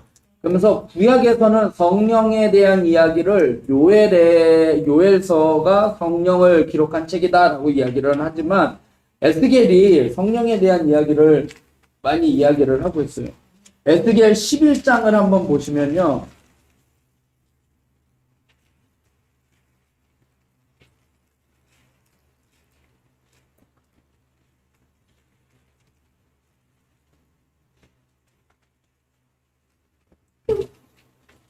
칼처럼 부드러운 마음을 주어 내 율례를 따르며 내 규례를 지켜 행하게 하리니 그들은 내 백성이 되고 나는 그들의 하나님이 되리라. 예. 에스겔을 통해서 하나님께서 이스라엘 백성들이 포로로 잡혀갔지만 이제 너희가 내 말을 듣고 이제 내가 회복시켜 주실 건데 그들에게 한 마음을 주고 그 속에 새 영을 준다. 그래서 돌 같은 마음을 제거하고 살처럼 부드러운 마음을 주시겠다라는 거예요. 이게 이제 성령에 대한 이야기인데 성령을 이야기하지만 구약에 있어서는요. 성령님에 대한 이야기를 성령님이 내주하지는 못해요. 그래서 제가 전에 한번 사울에 대해서 이야기를 할 때 신이 임했고 신이 떠났다라는 표현을 했죠. 그 다음에 삼손에게 하나님의 영이 임했다라고 표현을 했잖아요. 그러니까 구약시대는 성령이 내주하지를 못해요. 내주는 신약시대에 예수님이 부활하시고 승천하신 다음에 내가 보혜사 성령을 너희에게 보내주겠다. 그때 이제 성령이 내주하게 된 건데 구약시대는 성령을 주지를 못하는 거예요. 그런데 이 에스겔을 통해서 예언을 하는 거예요. 이스라엘 백성들이 너희들이 포로에서 돌아오게 되면 내가 그들에게 한 마음을 주고 그 속에 새 영을 준다는 거예요. 그 속에 새 영을 주겠다는 거예요. 성령을 주시겠다라는 거예요. 그래서 구약의 성령은 임하는 거예요. 겉에서밖에는 역사할 수가 없는 거예요. 속을 뒤집을 수가 없는 거예요. 그러니까 사울에게 신이 임해서 하나님 앞에 쓰임 받았지만 그 영이 떠나면 그 사울은 악령이 들고 하나님 앞에 버림받은 것처럼 신약 시대에 와서는 성령이 내주하니까 내 속사람을 변화시킬 수 있는 거예요. 구약 시대는 사람의 속사람을 변화시킬 수는 없었던 거예요. 성령님이 임할 수가 없는 거죠. 그런데 이 에스겔을 통해서 하나님의 구원의 역사가 판도를 바꿔버리겠다. 내가 그동안 말씀을 주고 율법을 줘서 너희들이 그 말씀을 지켜 행하면서 살아가기를 원했지만 그게 그대로 안 되는 거잖아요. 그러니까 하나님의 계획이 판도가 바뀌는 거예요. 이제 새 마음을 주고 한 마음을 주고 새 영을 부어 넣어서 너희들의 속사람을 변화시켜서 하나님의 역사를 이루고, 그래서 돌 같은 마음을 제거하고 그 다음에 부드러운 마음을 주고 내 율례를 따르며 내 규례를 지켜 행하게 한다는, 속에서 성령이 역사에서 하나님의 말씀을 지키게 하시겠다는 거예요.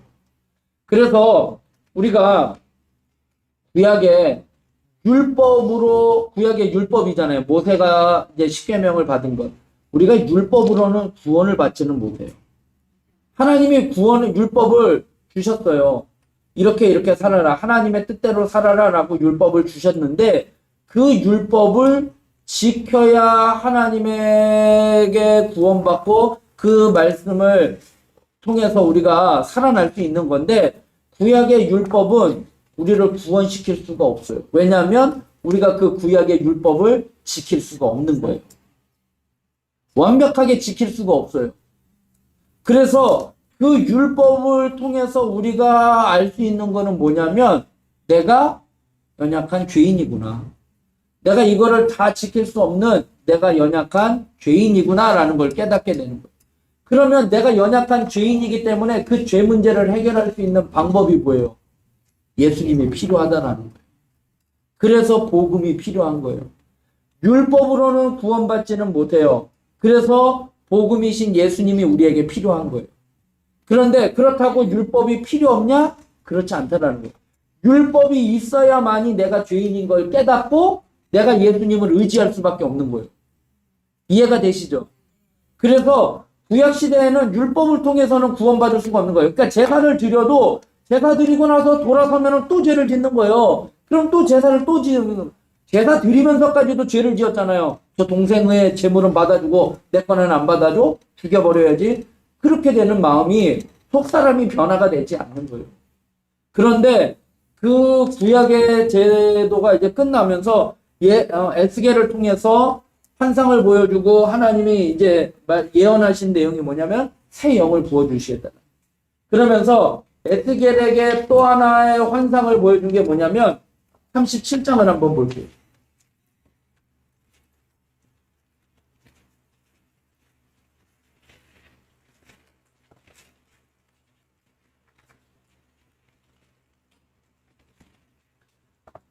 (37장) 골짜기 가운데 두셨는데 거기에 뭐가 있대요? 뼈가 가득하대요. 나를 그 뼈 사방으로 지나가게 하시기로 본즉 그 골짜기 지면에 뼈가 심이 많고 아주 말랐대요. 마른 뼈들이 그냥 널브러지게 있다라는 거예요. 그런데 주께서 뭐라고 이야기해요? 4절에 또 내게 이르시되 너는 이 모든 뼈에게 대언하여 이르기를 너희 마른 뼈들아 여호와의 말씀을 들을지어다. 그러면서 주 여호와께서 이 뼈들에게 대하여 이같이 말씀하시기를 내가 뭐를? 생기를 너희에게 들어가게 하리니 너희가 살아나리라. 생기가 들어가서 그 마른 뼈들이 살아나서 군대가 되었다라는 거예요. 하나님이 환상을 보여주시는데 그 환상이 뭐냐면 이제 성령을 통해서 하나님의 백성들이 새롭게 일어날 것을 환상을 통해서 보여주시는 거예요. 이스라엘 백성들이 포로로 잡혀갔지만 너희들이 포로에서 돌아가서 그 땅에서 이제 예수 그리스도를 통해서 구원받게 되고 성령을 통해서 새롭게 된다는 거예요. 그래서 이 뼈 저 뼈 뭐 맞게 된다라는 이야기가 나오잖아요. 이해가 되시죠? 그 다음에 또 하나의 환상을 보게 되는 게 뭐냐면은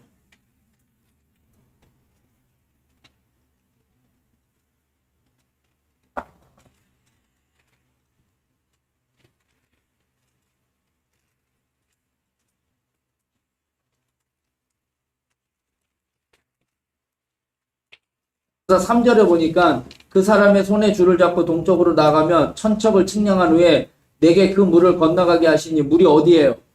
발목, 그 다음에 4절에는 무릎, 그 다음에 허리, 그 다음에 5절에 보니까 건너지 못할 강이 된지라 라고 이야기를 해요. 성전에서 물이 나온대요. 성전에서 물이 나오는데 처음에는 발목, 그 다음에 무릎, 그 다음에 허리, 그 다음에 목까지 차가지고 이제 헤엄치게 되었다라는 거예요. 하나님의 성전에서 물이 흘러나온다는 거예요. 성령이 이제 임하게 되는 거예요. 그래서 그 사람들이 성전에 발목에 차게 되고 무릎에 차게 되고 허리에 차게 된다는 거예요. 이제 성령으로 이제 충만하게 되는 역사를 이야기를 하는데 한번 생각해 보세요. 물놀이 할 때 제가 물놀이를 바닷가에 가서나 뭐 어디 이렇게 강가에 가서 보면 발목이 이렇게 오잖아요. 그러면은 나 잡아봐라 하고 도망갈 수 있잖아요. 쉽잖아요. 그런데 무릎 정도 찰 때의 깊이에서 뛰어가는 거하고 허리쯤에서 뛰어가는 거하고 쉬워요? 쉽지 않아요? 어려워요. 그런 것처럼 우리가 발목 정도 차면은요 도망가기 쉬워요. 내가 의지로 막 발을 높게 뛰면 돼요. 그잖아요. 무릎 정도 차도 발을 높게 뛰면 갈 수 있어요. 그런데 허리 정도 차고 여기에 차면은요 내 의지대로 안 돼요. 물이 여기쯤 차잖아요. 그러면 어떻게 되는 줄 알아요? 그냥 하고 물결에 의해서 내가 움직이게 되는 거예요. 성령이 충만한 게 그렇게 돼야지 되는 거예요. 발목에 충만하면 발목에 있으면 발목부터 그 위까지는 내 의지대로 하는 거예요. 그런데 무릎 정도 차면은 하나님 앞에 무릎 꿇고 기도할 수는 있겠죠. 그런데 그 위에는 내 의지대로 할 수 있는 거예요. 그러나 성령이 내 목까지 차고 내가 충만하게 되면 내 의지대로가 아니라 성령의 의지대로 하는 거예요. 그러니까 에스겔이 성령에 대한 이야기들이 많이 곳곳에서 나와 있어요. 그래서 포로에서 귀환되고 나중에 이제 그 이후의 역사들에 대해서 성령에 대해서 이야기를 하고 있는 거예요. 근데 마른뼈 환상의 애굽 생활이 400년, 그죠? 430년이었는데 400여 년. 그 다음에 왕이 없이 사사시대가 400여 년. 그 다음에 왕정시대가 400여 년이에요. 그런데 그때 하나님을 떠나 우상숭배하였던 그 모습들이 포로 생활에서 하나님 앞에 예배드렸을 때를 회상을 하게 되면서 그때가 물질적으로는 풍요했지만 영적으로는 제일 피폐했던 상황이었던 것을 시편 137편에서 우리가 얘기한 것처럼 에스겔은 이런 환상을 통해서 이스라엘 백성들이 회복될 것을 이야기를 하고 있는 거예요. 그 다음에 그러면서 에스겔이라는 이 사람은요, 조금 이제 이 성경을 보면 말이 조금 거칠어요. 이 이스라엘 백성들이 우상숭배하고 포로로 잡혀가지고 이 범죄하는 내용들을 이 적나라하게 이제 표현을 하다 보니까 말이 조금 그런데 이 하나님의 뜻을 이 에스겔은 상징적으로 표현했는데요. 성경에 보면 이제 왼쪽으로 누워서 390일, 오른쪽으로 누워서 40일을 지내고 머리털과 수염을 깎거나 손뼉치고 발을 구르면서 말하기도 했어요. 그랬던 사람이니까 390일 동안 하루 이렇게 누워서 생활하고 또 이쪽으로 누워서 생활하고 그 다음에 성전 환상, 뭐 마른뼈 환상, 거룩한 강 환상 이런 것들을 보여주게 되는 거죠. 그리고 심판과 회개에 대해서 성전을 정결케 하자, 그리고 함락 후에는 하나님의 위로와 구원에 대해서 예언했던 사람이 에스겔입니다. 그 다음에 이제 다니엘. 에스겔 이제 바로 뒤에가 이제 다니엘인데, 다니엘은 여호야김 때 1차 바벨론 포로로 잡혀갔던 유대인이었어요. 그리고 그는 왕족이었어요.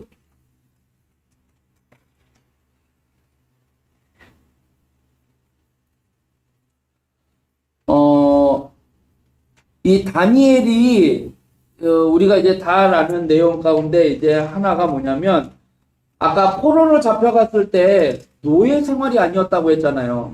똑똑한 사람들을 데려갔다고 했잖아요. 그러니까 다니엘도 똑똑한 사람이에요. 그래서 몇몇 사람들을 데려가 가지고 다니엘을 어떻게 했느냐, 그 느부갓네살, 바벨론의 느부갓네살 왕의 비서나 아니면 뭐 오늘날로 이야기하면은 뭐 국무총리나 비서나 뭐 이런 사람들로 몇몇 이제 쓰려고 이제 몇몇 사람들을 이제 포로로 잡아갔는데, 잡아가가지고 이제 훈련을 시키겠죠. 훈련을 시키는데 다니엘이 뭐라고 이야기해요?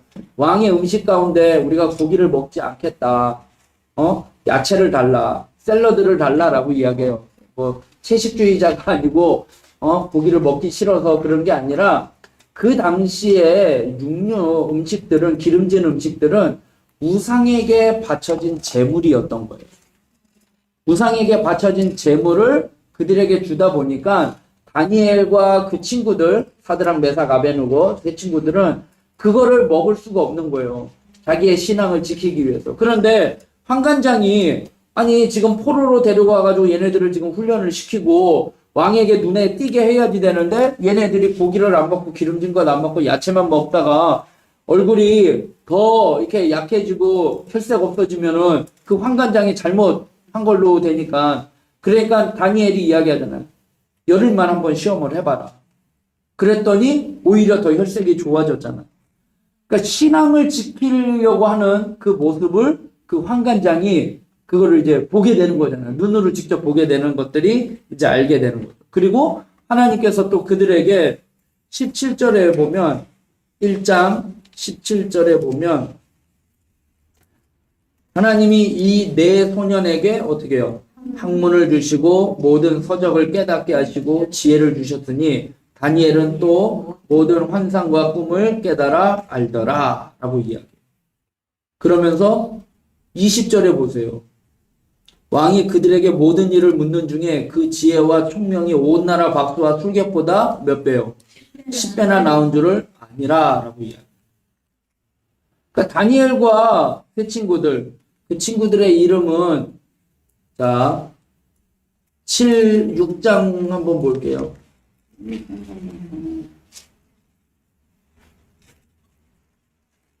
7절에 볼게요. 1장 7절. 환관장이 그들의 이름을 고쳐 다니엘은 뭐요? 베드사살이라 하고, 하나냐는 사드락 하고, 미사엘은 메삭, 그 다음에 아사랴는 아베느고. 그러니까 다니엘의 또 다른 이름, 바벨론식 이름은 벨드사살이에요. 우리가 조금 아는 척 할 때 벨드사살이 누군지 알아? 그러면은 다니엘의 바벨론식 이름이야. 그 다음에 우리가 이제 잘 아는 사드락, 메삭, 아베느고는 이제 원래 이스라엘의 이름은 하나냐, 미사엘, 아사랴라는 거죠. 우리가 이제 다니엘만 히브리식 이름으로 알고 나머지 친구들은 바벨론식 이름으로 알았는데, 그렇게 이제 그 친구들을 그렇게 하신 거죠. 그런데 다니엘은 하나의 또 뛰어난 게 뭐냐면, 이 느부갓네살 왕이요, 어느 날 꿈을 꿔요. 꿈을 꾸는데 그 꿈을 해몽을 하지를 못해요. 그런데 이 다니엘이 꿈을 해몽을 하죠. 꿈을 해몽해가지고 좋은 일을 겪었던 사람이 누가 있죠? 네, 요셉. 요셉도 노예로, 애굽의 노예였는데 꿈 해몽을 해가지고 국무총리가 된 것처럼 이 다니엘도 지금 노예인데 꿈 해몽을 해요. 그런데 요셉과 다니엘의 차이점은 뭐냐면, 요셉은 애굽의 왕이 꿈을 이야기를 해줘요. 그러면서 이게 무슨 뜻이냐라고 해석해보라고 하는데, 이 느부갓네살 왕은 술객들한테 자기가 꿈을 이야기를 하지를 않아요. 꿈 이야기하지 않으면서 내가 꾼 꿈이 뭔지 먼저 얘기해보고, 그리고 그 꿈의 뜻이 뭔지 해석을 해보라라고 이야기해요. 그리고 이걸 해석하지 못하면 다 죽여버리겠다라고 이야기해요. 그러니 아니 꿈을 이야기를 하지 않았는데 어떻게 그걸 해석을 하겠어요. 그런데 하나님이 다니엘에게 그 꿈을 보여주시고 해석을 하게 해주는 거죠. 그러니까 느부갓네살 왕에게 인정을 받게 되는 거죠. 그래서 그 꿈을 해석을 해줬는데, 그러니까 그 꿈의 해석이 뭐냐면, 이제 하나님께서 이스라엘, 이제 이 바벨론 왕에 대한 이야기들, 이제 나라가 이제 어떻게 될 건지를 이제 이야기를 해줘요. 그런데 이 느부갓네살이 그거를 깨닫지를 못하는 거예요. 하나님의 그 그 지금 다니엘이 꿈도 얘기하지도 않았는데 그거를 다 보게 된 거잖아요. 그래서 하나님을 믿어야지 되는데 그거를 믿지를 못하는 거예요.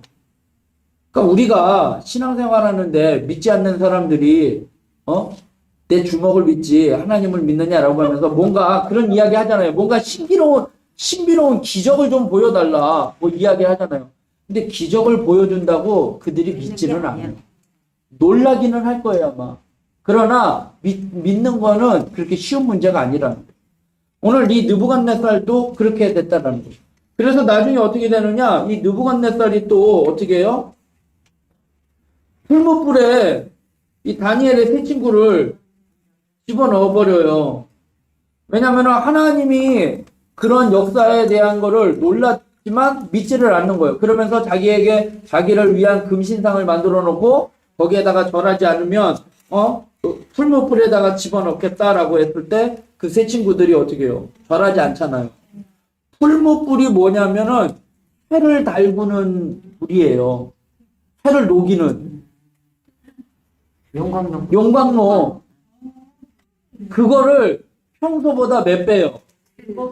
7배나 뜨겁게 해가지고 거기다가 이 다니엘의 세 친구 사드락, 메삭, 아베느고를 집어넣어버려요. 집어넣었는데 보니까 어떻게 돼요? 그 안에 보니까 사람이 몇 사람이 있어요?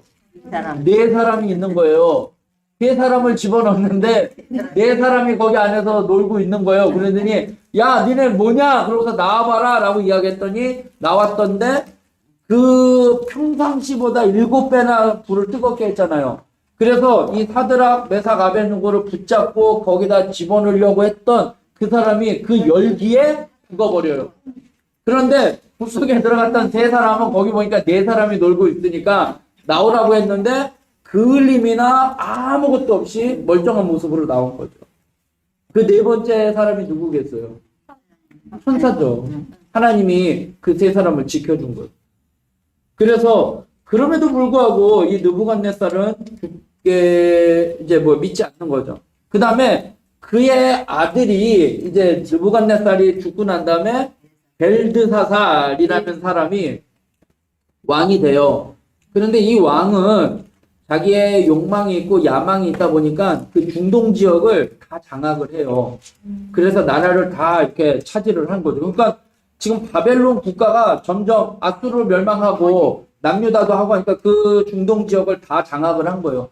그러다 보니까 자기의 생활이 너무나 이제 풍요로워지는 거잖아요. 그러다 보니까 이게 자기 만족에 취하다 보니까 많은 신하들과 함께 맨날 이제 술잔치를 벌리는 거예요. 술에서 하는 일이 뭐냐면 자기 아들 왕이 바벨론의 예루살렘을 멸망시키면서 거기 성전에 있었던 기물들이 있잖아요. 그런 것들을 다 갖고 왔는데 이 아들인 벨드사살이 야 그거 좀 갖고 와라. 그래서 성전 기물로 갖고 술 마시는데 그 그릇들을 사용을 해버려요. 그러다 보니까 이 환상이 또 나타나요. 손 하나가 나타나가지고 벽에다가 글씨를 막 쓰는 환상이 나타나는 거예요. 그러니 이거를 해석할 수 있는 사람이 없어요. 그런데 또 누가 있겠어요? 다니엘이죠. 다니엘한테 물어보니까 다니엘이 그거를 해석을 해요. 근데 그게 어디에 있냐면 몇 절이에요? 하고 나와 있어요.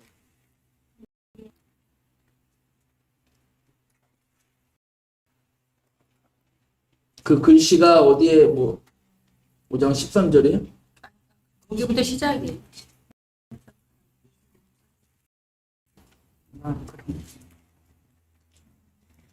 바로 25절. 25절. 기록된 글자는 이것이니 곧 메네메네 데겔 우바르시.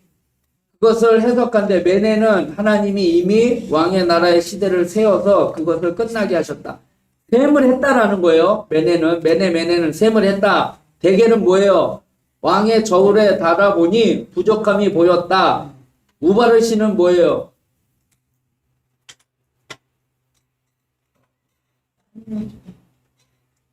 우바르시는 나누다 그 뜻이에요. 메대와 바사 사람에게 분바되었다. 예. 이미 결정됐다라니까 뭐냐면 너의 모습을 보니까 이미 저울에 달아봤는데 거기에 용량에 미치지 못했다라는 거예요. 그래서 하나님이 심판하시겠다라는 거예요. 그리고선 그 환상 벨드사살은 죽어버려요.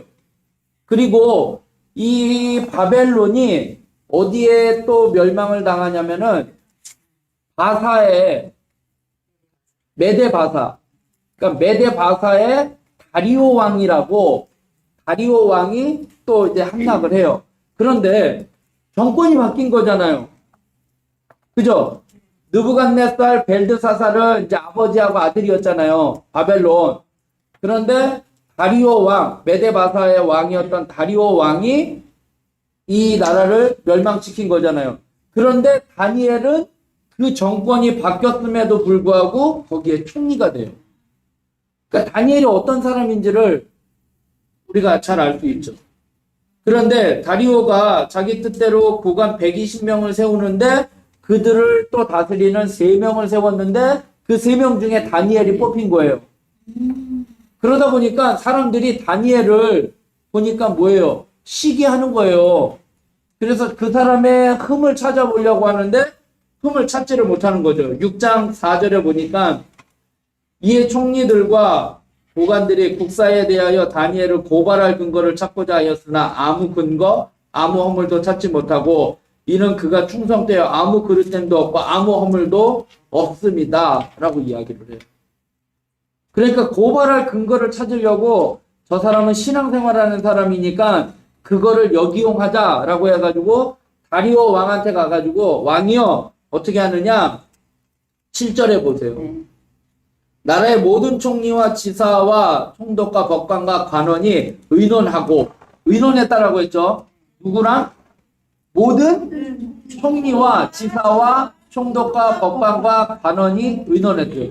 근데 왜 거기에 다니엘은 왜 빠진 거예요? 걔를 넣어야지. 그럴 때 걔는 빠진 거죠. 왕에게 한 법률을 세워 한 금령을 정하실 것을 구하나이다. 왕이여 그것은 곧 이제부터 며칠 동안 30일 동안 누구든지 왕 외에 어떤 신에게나 사람에게 무엇을 구하면 사자굴에 던져넣기로 한 것입니다. 이게요. 이 7장에 사단의 교묘한 전략이 있어요. 뭐냐? 며칠 동안? 30일 동안. 이게 평생의 전략이 아니에요. 이게 평생 다리오 왕에게 절하게 하옵소서라고 하면 그거는 아니에요. 그런데 며칠? 30일. 이게 마귀가 우리에게 접근하는 방식이에요. 야, 딱 3일만, 딱 하나만이야. 그거 그냥 딱 하나만 눈 감으면 돼. 딱 한 번만 눈 감으면 돼. 다니엘에게 30일 동안만 기도 생활 안 해도 되는 거잖아요. 뭐 거기서 뭐 하나님은 중심을 아시는 분이니까 30일 동안 뭐 그걸 안 해도 되는 건데 30일 동안 이게 마귀의 교묘한 전략이라는 거예요. 마귀는 우리에게 그렇게 유혹을 해요. 야, 딱 한 번만 눈 감으면 되는데 딱 한 번만 타협하면 돼. 그거 한 번만 넘기고 그 다음부터 잘하면 되지 않아? 라고 유혹을 하는 거예요. 이게 30일 동안이라는 게 사단의 교묘한 전략이에요. 타협하게 만드는. 그런데 다니엘은 어떻게 해요? 10절에 보니까 다니엘이 이 조서에 왕의 도장이 찍힌 것을 어떻게 해요? 알고도 자기 집에 돌아가서는 윗방에 올라가 예루살렘으로 향한 창문을 열고 그다음에 전에 하던 대로 하루 3번씩 무릎을 꿇고 기도했다는. 전에 하던 대로. 그리고 문을 열고 열기까지 한 거예요. 이게 숨어서 하지 않았다라는 거예요. 이게 다니엘의 대단한 거죠. 그런데 오히려 어떻게 돼요? 14절에 보니까 왕이 이 말을 듣고 그로 말미암아 뭐예요? 심히 근심하여 다니엘을 구원하려고 마음을 쓰며 그를 건져내려고 힘을 다하가 해가 질 때에 이르렀더라. 좋아했네. 그리고 18절에 보세요. 왕이 궁에 돌아가서는 밤이 새도록 뭐 했대요? 금식하고 그 앞에 오락을 금치고 잠 자기를 마다하니라. 밤샌 거예요. 그리고선 다음날 아침에 19절을 보세요. 이튿날에 왕의 새벽에 일어나 급히 사자굴로 가서 다니엘이 든 굴에 가까이 이르러서 슬피 소리질러 다니엘에게 묻되 살아계시는 하나님의 종 다니엘아 내가 항상 섬기는 내 하나님의 사자들에게서 능히 너를 구원하셨느냐 하니라. 아유, 다니엘의 그 고든 믿음의 생활로 인해서 주변이 변화되는 거예요. 이방 다리오 왕이 진짜 하나님이 누군지를 알고 더 오히려 자기가 금식하고 오락을 금하고 잠자기도 금하면서 이랬다는 거예요. 이게 다니엘의 영향력 있는 신앙생활이라는 거예요. 정말 마귀가 우리에게 딱 유혹을 해요. 30일 동안만. 그게 딱 한 번만, 야, 그 30일 그거 한 번만 그냥 눈 감으면 되는 건데.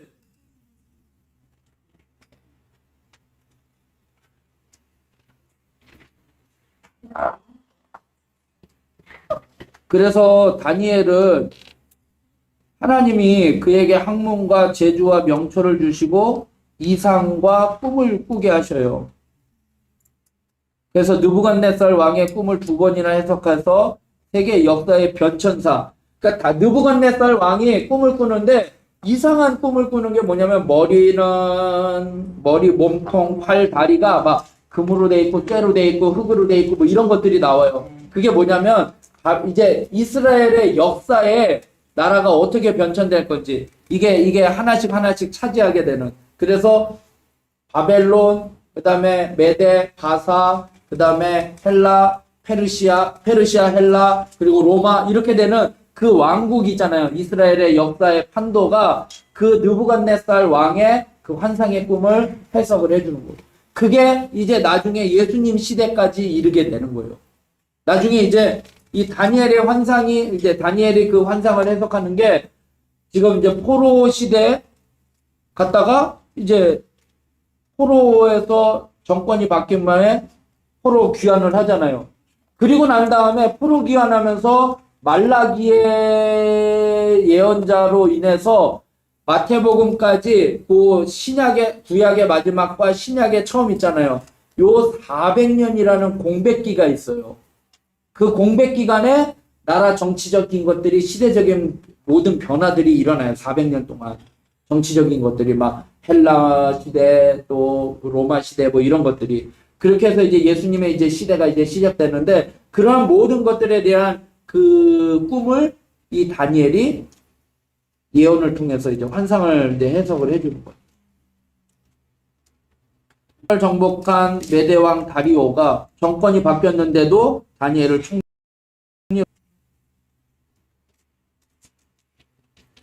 그 사자굴에서 건진받고 그 다니엘을 신하들은 사자굴에 던지기도 사자들이 그들을 잡아먹었다. 네. 그걸 인정받아. 기다리고 있었는데 사람들이 사람들이 목표 대중성에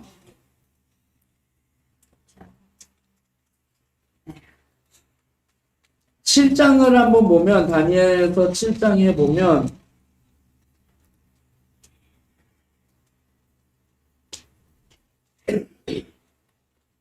어 3절부터 보면 큰 짐승 넷이 바다에서 나왔는데 그 모양이 각각 다르더라. 첫째는 사자와 같은데 독수리의 날개가 있고 내가 보는 중에 그 날개가 뽑혔고 또 땅에서 들려서 사람처럼 두 발로 서게 함을 받았으며 사람의 마음으로 달았더라. 또 다른 짐승은 둘째 곰과 같은데 그것이 한쪽에는 뭐 이렇게 있었다. 그 다음에 셋째는 표범이에요. 네. 그 다음에 넷째가 아니라 이제 무서운 짐승이 나온다 이렇게 나오죠. 그게 사자는 바벨론이고 곰은 메데바사, 표범은 헬라, 그 다음에 무서운 짐승은 로마 이런 식으로 나라의 정권이 바뀌는 거를 그렇게 짐승의 환상으로 나오게 됩니다.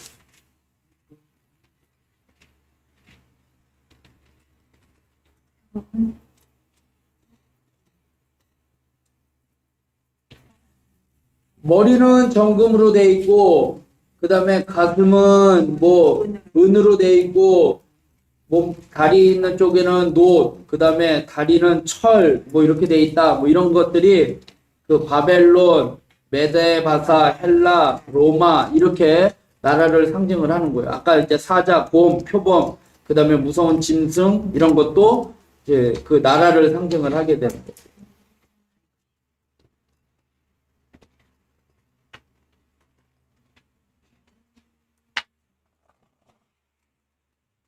그래서 다시 한번 포로 생활의 의미를 정리를 해보면 영적으로 확성되는 중요한 시기였다라는 거죠. 그래서 교재 56쪽에 이렇게 보면 예레미야, 에스겔, 다니엘을 통해서 말씀을 나누었습니다. 자, 그러면 정리를 해볼게요. 57페이지 포로 시대 주인공은 다니엘. 무대는 유다가 어디에 멸망됐죠? 예, 그러니까 바벨론에 포로로 잡혀간 거죠. 포로, 바벨론. 어디 백성? 유다 백성은 영적 타락의 결과로 포로가 되었으나 그 고통 속에서 무엇을 이룬다? 신앙적 성숙을 이룬다. 그래서 포로 생활의 예언, 많은 선지자들이 멸망할 것을 예언을 했고, 그 다음에 현실은 어땠다고요? 풍요로웠다. 그러나 영적으로는 힘든 시기였다. 그러나 포로 생활의 의미는 어떤 성숙을 이루는 시기였다.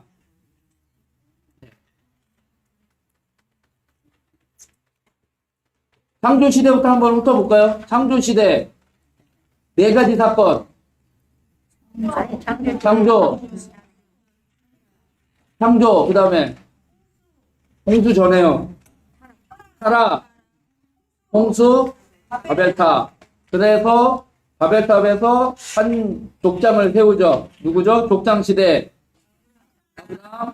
이삭, 야곱, 요셉. 요셉이 이제 애굽으로 들어가서 노예 생활을 하다가 이제 뭐 하죠? 출애굽하죠. 출애굽과 광야 시대 출애굽하고 그 다음에 시내산에서 훈련을 받고 불신앙, 가데스반에서 불신앙이었죠. 그래서 40년간 재훈련. 그리고 이제 모세의 뒤를 이어서 누가 지도자가 되죠? 여호수아가 지도자가 되어서 정복을 하죠. 그래서 처음에 어디를 정복해요? 여리고 정복. 그 다음에 아이성 사건에서 패배하고, 그 다음에 가나안 땅을 정복을 하고, 그 다음에 각 지파별로 기업을 분배하고, 그래서 이제 각자 자기의 소견에 옳은 대로 살았는데 제대로 안 되니까 뭐가 반복이 돼요? 악순환이 반복이 되죠. 악순환. 그래서 그 악순환은 네 가지가 뭐예요? 범죄하고 하나님이 징벌하고, 그 다음에 간구, 부르짖고, 그 다음에 사사를 통해서 구원하고, 그 악순환이 계속되는데 사사의 역할은 세 가지. 왕, 제사장, 선지자의 역할. 그래서 사사시대에 죄인의 실상 두 가지가 있었죠. 뭔 타락? 영적인 타락, 도덕적인 타락. 두 가지가 있었죠. 영적인 타락은 미가가 제사장, 우상 숭배하는 제사장을 고용한 거하고, 그 다음에 레위인의 12토막 사건 내는 게 도덕적인. 그래서 우리에게도 왕이 필요하다 해가지고 왕정시대 3명의 왕. 첫 번째 누구죠? 사울, 다윗, 솔로몬. 근데 이제 솔로몬이 우상 숭배하는 일의 범죄로 인해서 나라가 분열이 되죠. 그래서 분열하는 이유가 뭐예요? 분열 이유. 솔로몬의 우상 숭배. 그다음에 뭐 주변에 나라 뭐 이런 거 있었고, 지파 공동체 뭐 이런 것들이 있었고, 그다음에 북에로 어떻게 나눠지죠? 북이스라엘과 남유다. 북이스라엘은 어떻게 멸망하죠? 줄기차게. 그다음에 남유다는 갈팡질팡. 그래서 북이스라엘은 어디에 멸망당하죠? 어느 나라에? 아수르. 그다음에 남유다는 바벨론. 그래서 오늘 포로 시대에 바벨론으로 포로로 잡혀갔다. 그런데 생활은 풍요로웠지만 영적으로는 힘든 시기였고 그 포로 생활이 아무 의미 없는 시간이 아니라 영적으로 다시 한번 회복하는 시간이고 회당이 생기게 되고 또 역사를 다시 쓰게 되었다라는 내용입니다. 자, 58페이지 넘어가서 자, 줄을 이어봅시다. 물질적 환경은 좋았으나 영적으로는 슬픈 생활이었다. 현실. 영적 타락의 결과는 포로로 잡혀가는 것이라고 줄기차게 예언함. 예언. 하나님의 중보는 동시에 깊은 영적 유익과 각성이다. 의미. 자, 포로 생활의 예언과 현실과 의미를 나눠보겠습니다. 반란 방지 목적. 포로 생활 현실. 현실이죠. 반란을 방지하기 위해서 똑똑한 사람들을 데려갔다. 그래서 현실이 똑똑한 사람들만 데려가는 그 반란 방지의 목적이었다. 자, 예레미야. 예언. 물질적 풍요 생활. 현실. 하나님의 심판. 포로 생활 예언. 의미. 의미. 하나님의 심판이었지만 그 심판을 통해서 이제 깨닫게 되는 거죠. 그 다음에 70년간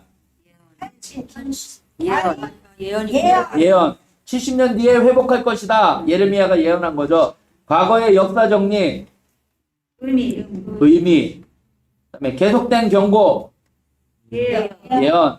교회 생활이 아닌 현실. 회당. 의미죠. 포로로 갔을 때 회당이 생기게 되었다. 그 다음에 1차 여우 야킨. 예언. 그 다음에 신앙생활을 못하는 아픔. 네. 그 다음에 2차 시드기야. 예언. 하나님의 사랑을 깨달음. 의미. 네. 자, A가 어디죠? 애굽. 그 다음에 B. 바벨론. C. 예루살렘. 그 다음에 1번 점선이에요. 점선 1차 포로로 갔던 그 경로예요. 그래서 여우야긴과 지도자들, 그래서 597년에 포로로 잡혀가고, 그 다음에 2번은 2차 포로 시드기야와 지도자들이 이제 2차로 포로로 잡혀갑니다. 그리고 3번은 아까 반란자들이 있었는데 예레미야를 데리고 또 자기 끌고 갔다고 했잖아요. 도망갈 때. 애굽으로 도망갔다고 했잖아요. 그 반란자들의 도피예요. 요하난의 무리들. 요하단이라고 돼 있죠, 거기. 요하난으로 돼 있어요? 제 거는 요하단으로 돼 있어가지고 옛날 책이라서 요하난의 무리들. 네. 여기 예. 70년간이 포로 생활을 한다고 했잖아요. 이 70년이라는 게 의미가 있는 거예요? 아니면 그냥 70년의 의미를 어떻게 보냐면요. 또 그렇게도 봐요. 그 사사시대 있잖아요. 지금 애굽 생활이 400년으로 보고 사사시대 때의 400년으로 보고 그 다음에 왕정시대를 또 400년으로 봐요. 그런데 이제 400년 동안 그거를 이야기를 하면서 안식년을 제대로 지키지 못했다는 거예요. 그러니까 그 400여 년 동안에 사사시대 때 자기 멋대로 살다 보니까 그 안식년을 제대로 지키지 못하니까 사사시대 때부터 이제 범죄가 이제 이렇게 되는 거잖아요. 그래서 안식년을 제대로 지키지 못해서 그거를 기점으로 해서 그러니까 6년 동안 일하고 난 다음에 7년째 되는 날을 안식년으로 지키는 거잖아요. 그러니까 400년을 생각하니까 6, 7에 42 해가지고 그렇게 계산을 하더라고요. 그러니까 400년 동안 지키지 못했던 안식년을 그 땅을 쉬게 하려고. 원래는 1년을 쉬어야지 되는 거잖아요. 땅이 쉬어야지 되는데 그 땅을 쉬지 못했기 때문에 그 400년이라는 땅을 지나오면서 쉬어야 할 그 기간을 포로로 잡혀가서 이 땅이 쉬게 되었다는 거예요. 70년이라는. 그걸 그렇게 계산을 하는 경우도 있어요.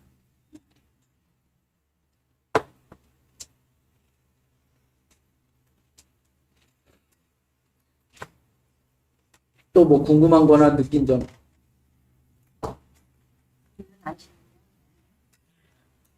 이게 안식년하고 신년은 한 번도 지켜진 적이 없어요. 안식년은 6년 동안 일을 하고 나서 7년째 되는 날이 쉬는 게 안식년이잖아요. 그 다음에 희년이라는 거는 이게 7번 돌아갔을 때 49년 되고 50년째 되는 날이 희년이에요. 그래서 이제 그때는 모든 것들이 다 원상복귀가 되는 거예요. 근데 그 희년은 한 번도 지킨 적이 없어요. 네, 쉽지가 않죠. 한번 생각해 보세요. 내가 땅을 사갖고 막 이렇게 했는데 이제 다시 원주인한테 다시 돌려줘야지 된다라는 게, 노예 입장에서는, 노예나 그 자기의 기업을 빼앗겼던 사람 입장에서는 50년 되면은 다시 회복된다라는 그 소망이 있고 희망이 있는 거지만, 그 물질 문명으로 인해서 그런 것들이 쉽지가 않아요. 다니엘은 어떤 혈투가 없었던 것 같아요. 다니엘이요? 다니엘이 저기죠. 유다. 예, 지금 남유다에. 왜 흥분하셔요?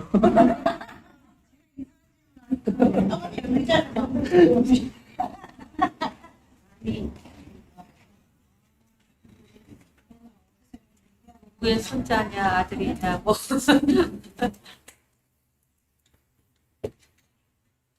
다니엘은요, 유다 왕족 출신으로 1차 바벨론 포로 때 끌려가 바사왕 고레스의 포로 귀환의 측면에 선포되기까지 활동한 선지자예요.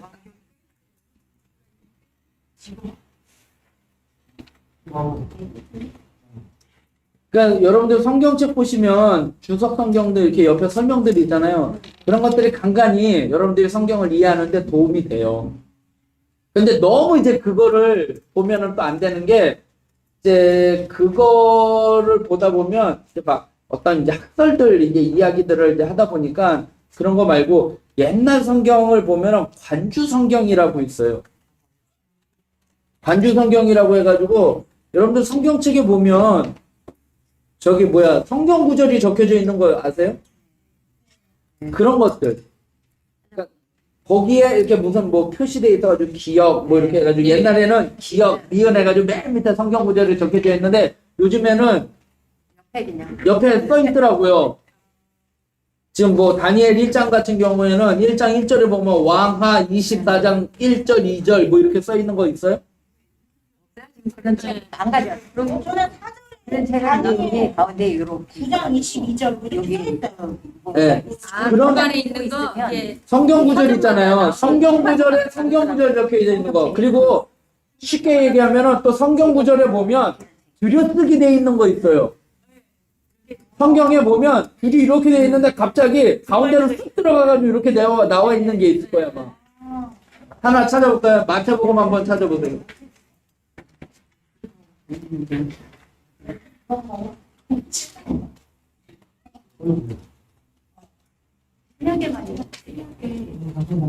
마태복음 2장을 한번 찾아보세요.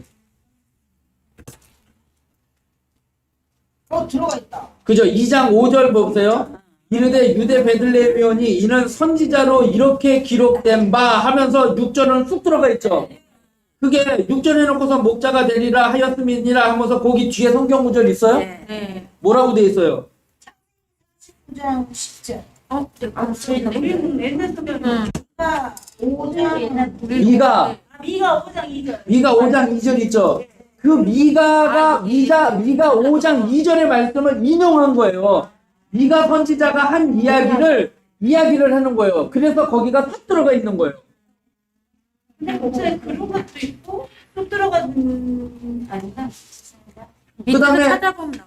또 18절도 보면은 17절에 이에 선지자 예레미야를 통하여 말씀하신 바 하면서 18절 라마에서 하면 쑥 들어가 있죠. 또 거기 보면 예레미야 31장 15절 그 말씀을 인용한 거라는 거예요. 그러니까 성경을 보실 때 그 성경의 관주 성경이라고 해가지고 그 성경 구절 있잖아요. 그런 것들을 이렇게 찾아보시면 더 또 많은 뜻을 알게 돼요. 예수님이 마귀에게 3가지 시험 당하잖아요. 기록되어 쓰되 하시면서 그 말씀한 내용이 성경 구절이 있어요. 그럼 보면 시편에 있는 말씀, 또 신명기에 있는 말씀 이런 것들이 예수님이 인용했다라는 것을 알 수 있어요. 그래서 우리가 관주 성경을 보는 게 조금 이해하기 좋은 것도 있는데 또 너무 이제 그걸 의지하는 것보다 성경은 성경에서 푸는 게 제일 좋아요.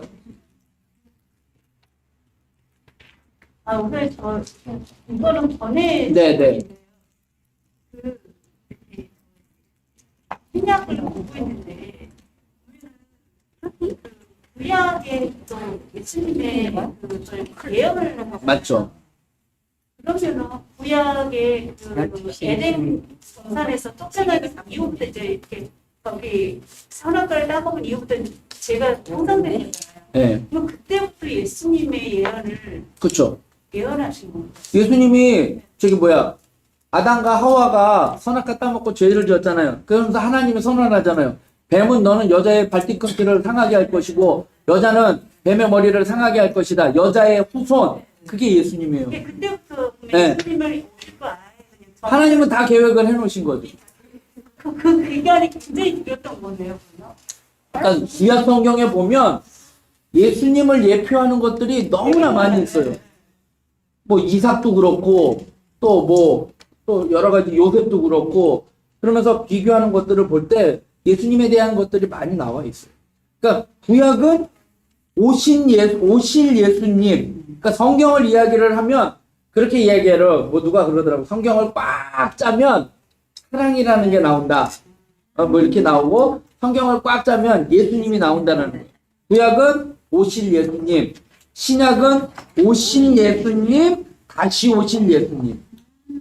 요한계시록에 다시 오실 그렇게 예수님에 대한 거. 그래서 우리 여기 교재에도 보면은 성경의 그래프 보면 온 인류 12지파 그다음에 유다 지파 남은 자 가운데 예수님 그리고서 12제자 초대교회 열방의 교회 온 인류 이렇게 한 것처럼 성경의 전체적인 중심은 예수님이에요. 그러면 그 예수님이 다시 오실 예수님도 모르신다고 했잖아요. 오직 하나님밖에. 그 날짜, 네, 예. 네.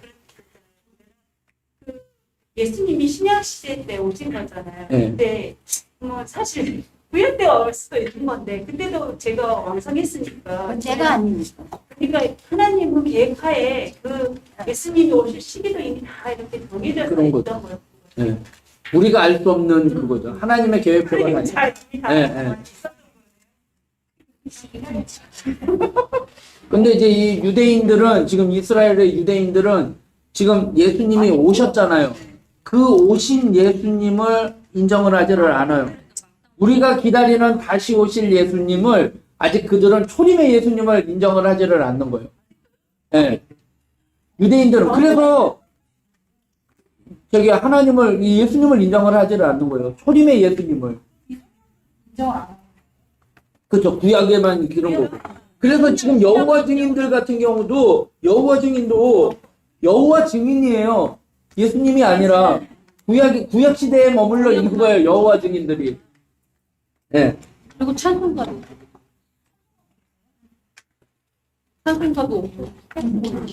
구약만 본다고 어떤 거. 그러니까 예수님에 대해서는 인정을 하지 않는 거예요. 예수님은 그냥 하나의 4대 성인 중에 한 사람, 그냥 좀 특별한 사람, 그런 사람으로서 잠깐 왔다 간 사람으로 이야기를 하지 자신들의 구원자 예수로 인정을 하지 않는 거예요. 그러니까 이단들은 다시 그 초림의 예수가 다 자기 교주, 그 교주가 초림의 예수다라고 이야기해요. 안타깝다. 네. 그런 이유가 안 되지. 그러니까 이게 미혹된다라는 게 우리가 봐도 그 뭐 TV에 뭐 그것이 알고 싶다 이런 거 보면은 저 사람들 왜 저럴까 되게 멍청하다 막 이렇게 되는데 이게 미혹의 영이라는 거예요. 그러니까 우리도 그렇게 될 수도 있는 거예요. 그러니까 우리가 늘 깨어서 말씀을 통해서 늘 깨어 있어고 분별할 수 있어야지 된다라는 거예요. 분별할 수 없다라는 게 우리도 순간 어느 때는 분별하지 못할 때도 있어요. 미혹되는 거예요. 아까 마귀가 그렇게 하잖아요. 30일만. 그래서 다니엘한테는 30일이죠. 우리한테는 한 번만 가보면 돼. 한 번만 타협하면 돼. 주일날 교회 가는 거 오늘 한 번만 쉬면 돼. 이렇게 유혹을 한다라는 거예요. 불러거라. 그러니까 제가 이제 글들을 보니까 쥐 있잖아요. 쥐가 유언을 해요. 노년의 쥐가 나이 들어서 쥐가 죽으면서 유언하는데 그 유언이 뭔지 알아요? 쥐약 먹고 죽은 쥐의 유언이에요. 뭐냐? 쥐덫이나 이런 것들은 경험을 통해서 슬기롭게 넘어갈 수 있다라는 거예요.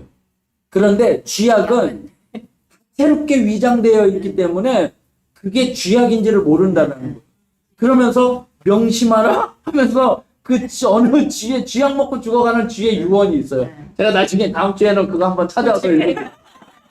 명심하라 하면서 그 유언이 있어요. 그러니까 마귀는 우리에게 그렇게 새롭게 유혹을 하는 거예요. 그러니까 음식이잖아요. 거기에 쥐약을 넣었는데 그게 쥐약인지 어떤지 어떻게 알아요? 근데 먹으면 죽는 거잖아요. 그러니까 쥐덫은 그냥 넘길 수 있는 시험대 정도라는 거예요. 나이가 들면 연륜이 쌓이면 그거는 쉽게 넘길 수 있는 거라는 거예요. 마귀는 그래요. 또 다른 거 뭐 궁금한 거나 질문. 자, 다음 시간에는 포로 귀환 시대입니다. 포로 귀환 시대 하고 난 다음에 구약은 침묵 시대까지 하고요. 침묵 시대는 이제 뭐 세계사 역사에 대한 이야기일 거고 그냥 어려워서 이건 대충 이제 그냥 한번 이런 게 있다라고만 넘어가면 되고 그 다음에가 시가서가 있어요. 시가서 71쪽을 한번 보시면 71쪽 보시죠. 그 표 있죠. 역사서를 지금 우리가 다 한 거예요. 이제 역사서 해가지고 창조시대, 족장, 출애굽과 광야서, 침묵시대까지 한 다음에 시가서 그거를 한번 다룰 거고요. 그 다음에 예언서 있죠. 예언서에 그 책들 있잖아요. 그 책들을 한 번씩 이제 다 예언자들의 뭐 메시지 뭐 이런 것들 예언서에 대한 이야기를 하고 그 다음에 이제 신약으로 넘어갑니다. 신약은 금방 끝나요. 신약은 금방 끝나고 그 뒤에 가면 성경을 보는 7가지 눈 뭐 이런 것도 있는데 요거까지 다 교재를 하고 난 다음에 나중에 지금 내년도에 가가지고 책별로 다시 할까. 자세히 들어. 제가 알고 있기로는 이거 교재대로 이렇게 나가면 3월달, 4월달이면 3, 4월 아니면 다 끝나요. 이 교재는. 이 교재는 끝나서 그래서 어떻게 지금 김태훈 목사님 거기는 어머니 기도회는 책이 벌써 3번째로 나가더라고요. 계속 나가듯이 저도 지금 계속 나갈까. 그래서 그 교재를 이 교재를 또 다시 반복을 하자니 그래서 다른 교재로 그래서 책별로 나갈까 생각은 하는데 창세기 어차피 또 내용은 똑같을 거예요 아마 이 내용으로 그러니까 성경의 내용으로 창세기 출애굽기 레위기 이걸로 나갈지 아니면 어떤 주제로 그냥 교회가 뭔지 인간이 뭔지 구원이 뭔지 이런 거 아니면은 1:1 제자 양육이라는 그런 교재가 있어서 그런 걸로 할지 그거는 좀 기도해보고 하도록 하겠습니다. 성경은 우리가 이거는 계속 읽어야지 돼요. 그리고 지금 여러분들 교회에서는 지금 계속 묵상으로 하고 있잖아요. 그래서 그 말씀 읽으시고 또 생각나시면 또 저희에게 또 말씀 묵상하시다가 궁금한 거 있으면 또 같이 나누면 돼요. 저 이거 하다 보니까 나중에 자료 준비하다 보니까 지금 뭐 영화부 보니까 분열항공 나가더라고요. 보니까 오 영화부도 수준 있게 이제 또 나가는구나 이제. 해주시거든요 말씀. 네. 근데 이게 막 갑자기 최종 목사님 다시 오시거든요. 아니 보니까 제가 자료를 준비하다 보니까 뭐 분열항공 나가더라고요. 그래서 야 영유아부에도 수준이 많이 높아졌다 이제 생각이 들더라고요. 완전 애들은 끝나게 완전 되게 집중하고 애들 너무 좋아요. 네. 이게 돈이라는 말씀 내내 진짜 눈을 뜨겁게 뜨고 계속 이렇게 보는 거예요. 이거 말씀 끝나고 나니까 이제 눈을 잡고 다음 시간에는 포로 귀한 시대이기 때문에 성경을 어디를 읽어오시냐 제가 또 이야기를 하시겠지만 에스라하고 느헤미야예요. 주로 이제 느헤미야하고 에스라가 복귀해가지고 어떻게 회복을 시키는지 내용이니까 에스라와 느헤미야를 주로 읽어오시면 되겠습니다. 자, 기도하고 마치겠습니다. 사랑과 은혜가 풍성하신 하나님, 추운 날씨 가운데서도 저희들 건강으로 지켜주시고 오늘 포로 시대에 대해서 말씀을 나눴습니다. 하나님, 이스라엘 백성들이 하나님 앞에 범죄하여 하나님의 심판을 받았지만 하나님께서는 그들을 끝까지 사랑하사 다시 회복시켜 주실 수 있도록 은혜 베풀어 주시니 감사합니다. 하나님, 그들이 영적으로 다시 깨닫게 하여 주시니 감사합니다. 하나님, 우리도 여러 가지 힘들고 어려운 상황이 있을지라도 이것이 하나님의 훈련의 과정임을 깨닫고 하나님, 이스라엘 백성들이 다시 회복하였던 것처럼 하나님, 우리도 신앙으로 회복할 수 있도록 은혜 베풀어 주시옵소서. 내 힘으로는 할 수 없습니다. 주의 영이 함께 하시고 성령으로 충만하여 한 주간도 승리하게 하여 주시고 또 성경 탐구 여행이 하나님의 말씀을 통하여 다시 한번 우리가 새롭게 변화되는 2023년도가 되게 하여 주시옵소서. 하나님, 이 자리에 참석하지 못한 우리 식구들 어느 곳에 있든지 동일한 은혜로 임하여 주시고 함께 같이 나눌 수 있도록 시간과 여건과 환경을 허락하여 주시옵소서. 돌아가는 발걸음도 지켜주실 줄 믿사오며 예수님의 이름으로 축복하며 기도드리옵나이다. 아멘. 수고하셨습니다.